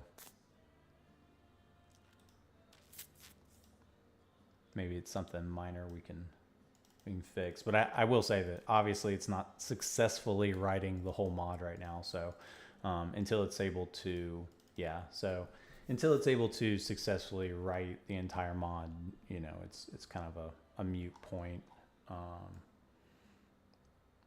Let's see, item sets at weight script. Yeah. Oh, item sets.loot. Yeah, so more than likely these are like imports where it's trying to import values that no longer exist. Encounter templates. Yeah. Because it's looking for import there. So with that, it should, where I dumped that in, did it? Yeah. So still some things I need to go fix. I need to essentially back off and not back off, but I need to continue to push forward on bringing essentially all of, because it's causing critical failure because it's trying to import things that don't exist. And looks like this is actually saying, so under buff sources, why is it writing sub main? That actually might be where it's got the wrong type here. Let's go under skills, buff sources. Buff sources is that a main? Is that a sub? Skills, buff sources. It is. Ooh. It is, but it's writing sub main all in one. Let's say. Oh, it's never been generated. So it's got some, yeah, it's got some outdated thing that it's doing there. Let's go ahead and close that. That's funny though that it gets it's getting the errors, and that's definitely going to be an issue because it's got the wrong type. So again, just where I got to go and fix little minor things, say run. It should now return the actual sources now. Yeah. So it's little minor things that I have to go and fix here and there. I definitely need to add threading to the comparison code so it's able to compare and write all those changes, but then also break them down by specific scripts rather than dumping them into a single script changes JSON. I mean, a million lines of code is ridiculous. It is able to load those as indexed between all the different ones, and so it is relatively fast still, but I think it'd be easier for the comparison code. So the next one that I'm looking at is the merging of mods and installing multiple mods so that it's able to determine that you're installing a mod that modifies the same values. And then there's going to be a pop-up that says, choose left, choose right, do you want this value or do you want this value? I may even summarize it by like choose all to use. For example, you choose like Bubs, weapon mods, and then you use my I Am Legion. So you could basically say like choose all I Am Legion, choose all Bubs kind of thing, so that it automatically chooses which one to go with. And I think I'm going to kind of split that out to where they're going to be by the actual scripts, so that when it's using this code to kind of say, here's the scripts that are modified, it actually is able to go and say, okay, this is where those can be found. And then these are the changes, so that at a high level, you could immediately see that two mods, eventually there's also going to be like a mod summary that says like, this mod loads this many new characters or new creatures or whatever, and makes this many script changes, etc., etc. And so when you try to merge one, I'm trying to also come up with the concept of, with the mod collections, is to say like this is categorized as like an overhaul, so that it like lets this is going to be trickier to merge kind of thing. There's going to be lots of like, I want to choose this or this kind of things. But yeah, so once it goes through, if it's writing all the script changes and the JSON data based on the individual scripts, then it's actually able to say like, okay, well, I see where it's making a change to this script, and I see where this one's making a change to this script. So at a high level, it already kind of knows like, oh, this one's going to have merge changes, versus this one is just able to be immediately. These two mods can be combined immediately because they have no changes between the two, and so because of that. But technically, if we launch again, we already have our data 4 that is created here. Technically, you should be able to click install on any of these other mods right now, and it should technically be able to install those into this data 4 to where you don't have to do any work. So excuse me.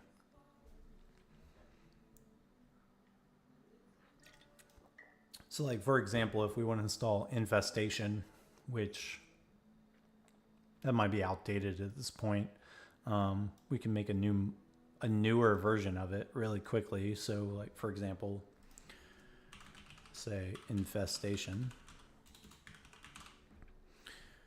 this is where I've been doing tests for a while now. But we say release, go down to the module infestation, and we'll hit select, and then we'll say build.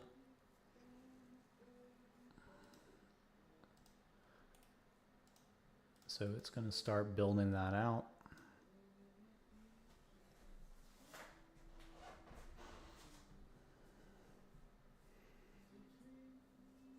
And I think this one shouldn't need to create the custom scripts. I'm pretty sure everything is updated in there to where it should only be script changes. Oh, maybe I spoke too soon. It's got the spawn tables.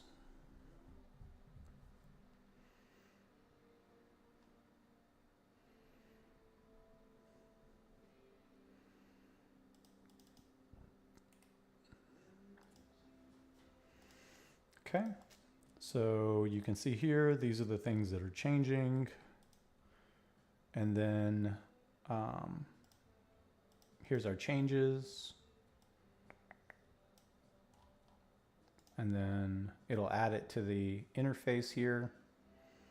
And so technically I should be able to go in here and now hit install.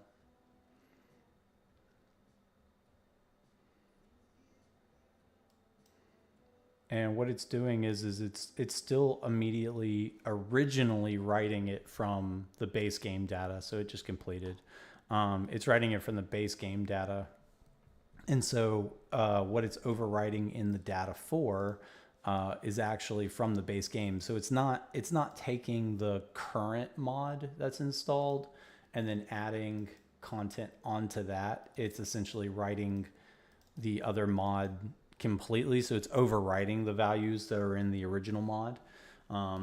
For some use cases that works.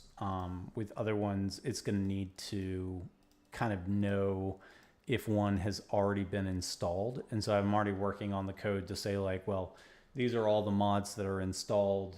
You know, these are the different things for each mod so that it can understand like, oh, hang on, I'm going to end up overwriting the values that are already in there. Because ideally what it's going to do is when you go to install infestation, it's going to be able to identify that the, oh, it looks like I added the ability to change the names a while back. That's fun. Forgot I did that. But it's going to be able to see that you already have this mod installed. And so then it's going to say, okay, to install this mod, all it has to do is first go in and merge the changes between the first mod and the second one, and then load that in, and then start making the changes to the base file, so that it takes the script changes from both mods and turns it into a single mod, and then it writes it in. So that way it's always using the same one. So that's again where you would say like use this version versus this version. It would then be able to say like, well, these two values are trying to modify the same thing when making that JSON file. So it's going to make a single JSON, or I guess once I split it out by script, it'll make all the different script changes with a combination of the mods, and then write that data in. So getting super close. Like I said, you know, this is much further ahead than I've been in a while. So this would technically allow you to now load infestation without issue. The challenge is that, again, infestation is based off of IAM Legion. So it requires IAM Legion to be installed to be successful. Without it, it's going to have crashes. That's on me to make sure that IAM Legion is broken apart to where it's more modular so that it doesn't have those hard-coded dependencies anymore, so it can be more flexible.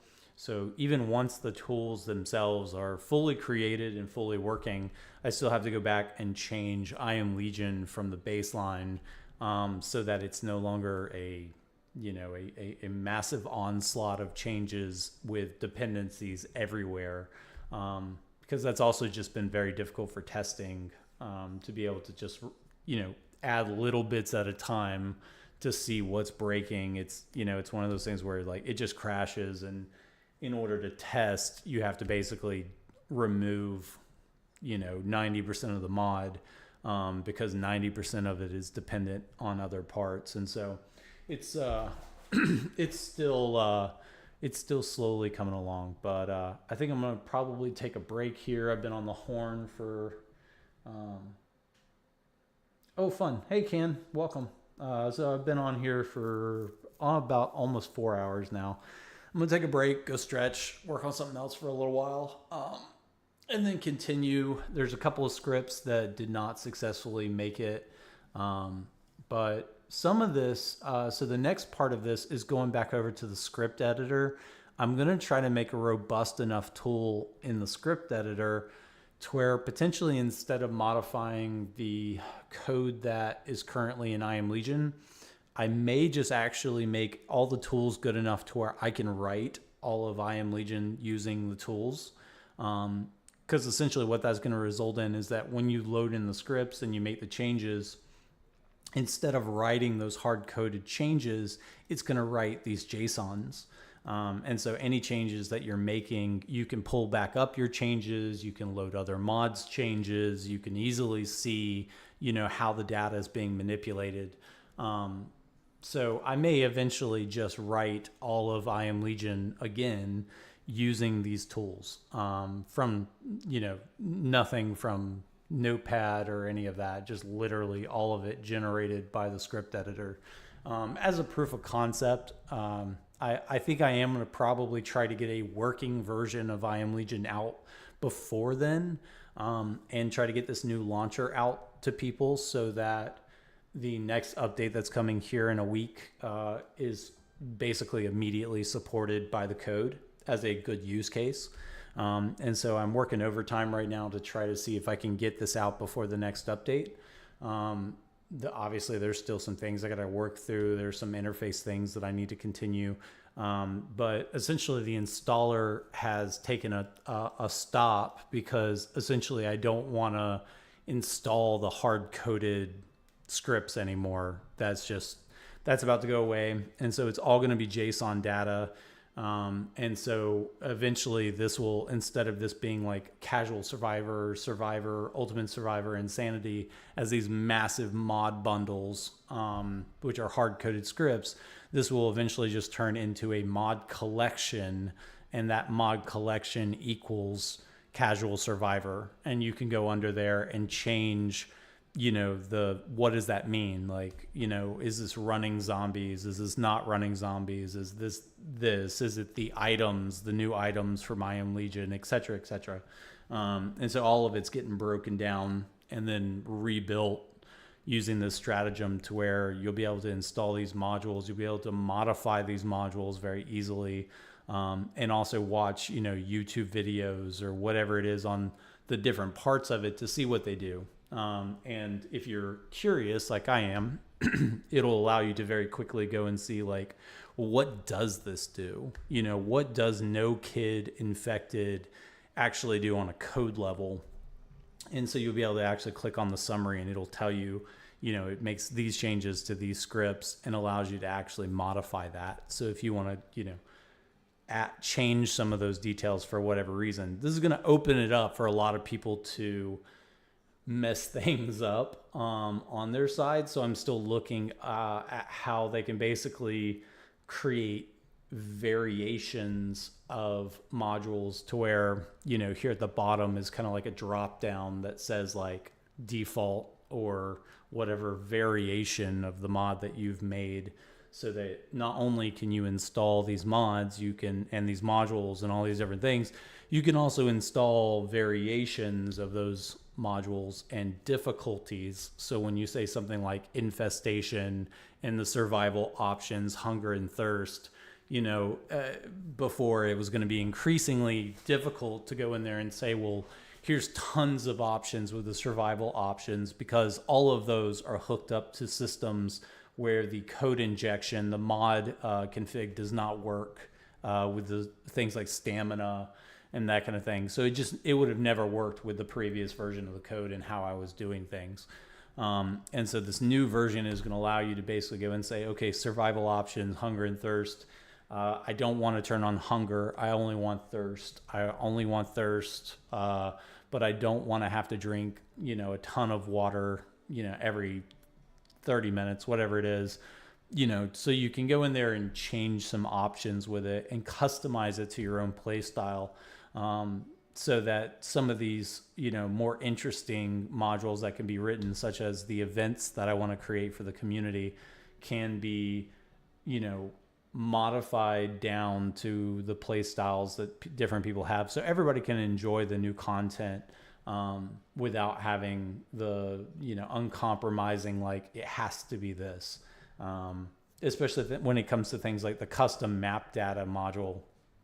Once I discovered that you could modify the main map, there's a lot of things I want to do, but that needs to be supported, and it needs to be something that's not going to break the module, or break the quests and break the different things like it currently does with the Sophia quest. And so it's, these are all things that here in the future, the changes that are made here could be super easily supported with this new injection process. It's super simple to support. And so making custom map changes is about to be super straightforward in the future, with all future updates. Because I don't know if everybody knows this, but every single time that it seems like they update the game, for some reason they bake the world back out, and for whatever reason, rotations, transforms, all of that gets slightly shifted. And so when you're making these types of mods, they only are going to work for maybe the next couple of updates, and then it's not going to work because the map slightly shifted or whatever it is. And so this hard baked approach is just not sustainable. So yeah, I think that's a wrap for me. I think I'm going to take a break and go get some lunch, play with the pups. But hope you guys have enjoyed. It's been a long process of just, lots of nerdy, geeky stuff. But I hope you guys see, where the kind of the need is for some of these things that have been created, and why they're taking as much time as they are to create them in the way that they're being created. And I look forward to seeing how everybody's going to use these tools here in the near future. It's coming along. It's not going to be too much further down the road. It's just kind of what state is it at, so that you have less errors, you have less, edge cases. And that's all up to me to just kind of sit there and play with all the different mods that are on the Nexus and that kind of thing. Which the good news is that at this point where the mod tools are, from the basic testing that I did, using the mod builder, you can build out most of the mods that are on the Nexus, and inject them into the game, and mix and match kind of thing. That'll be better once you can actually merge the mods. And so I had a version of that was working before, but I'm going to go back through and update it to work with this latest version. So more things coming down the road. Hope you guys enjoyed.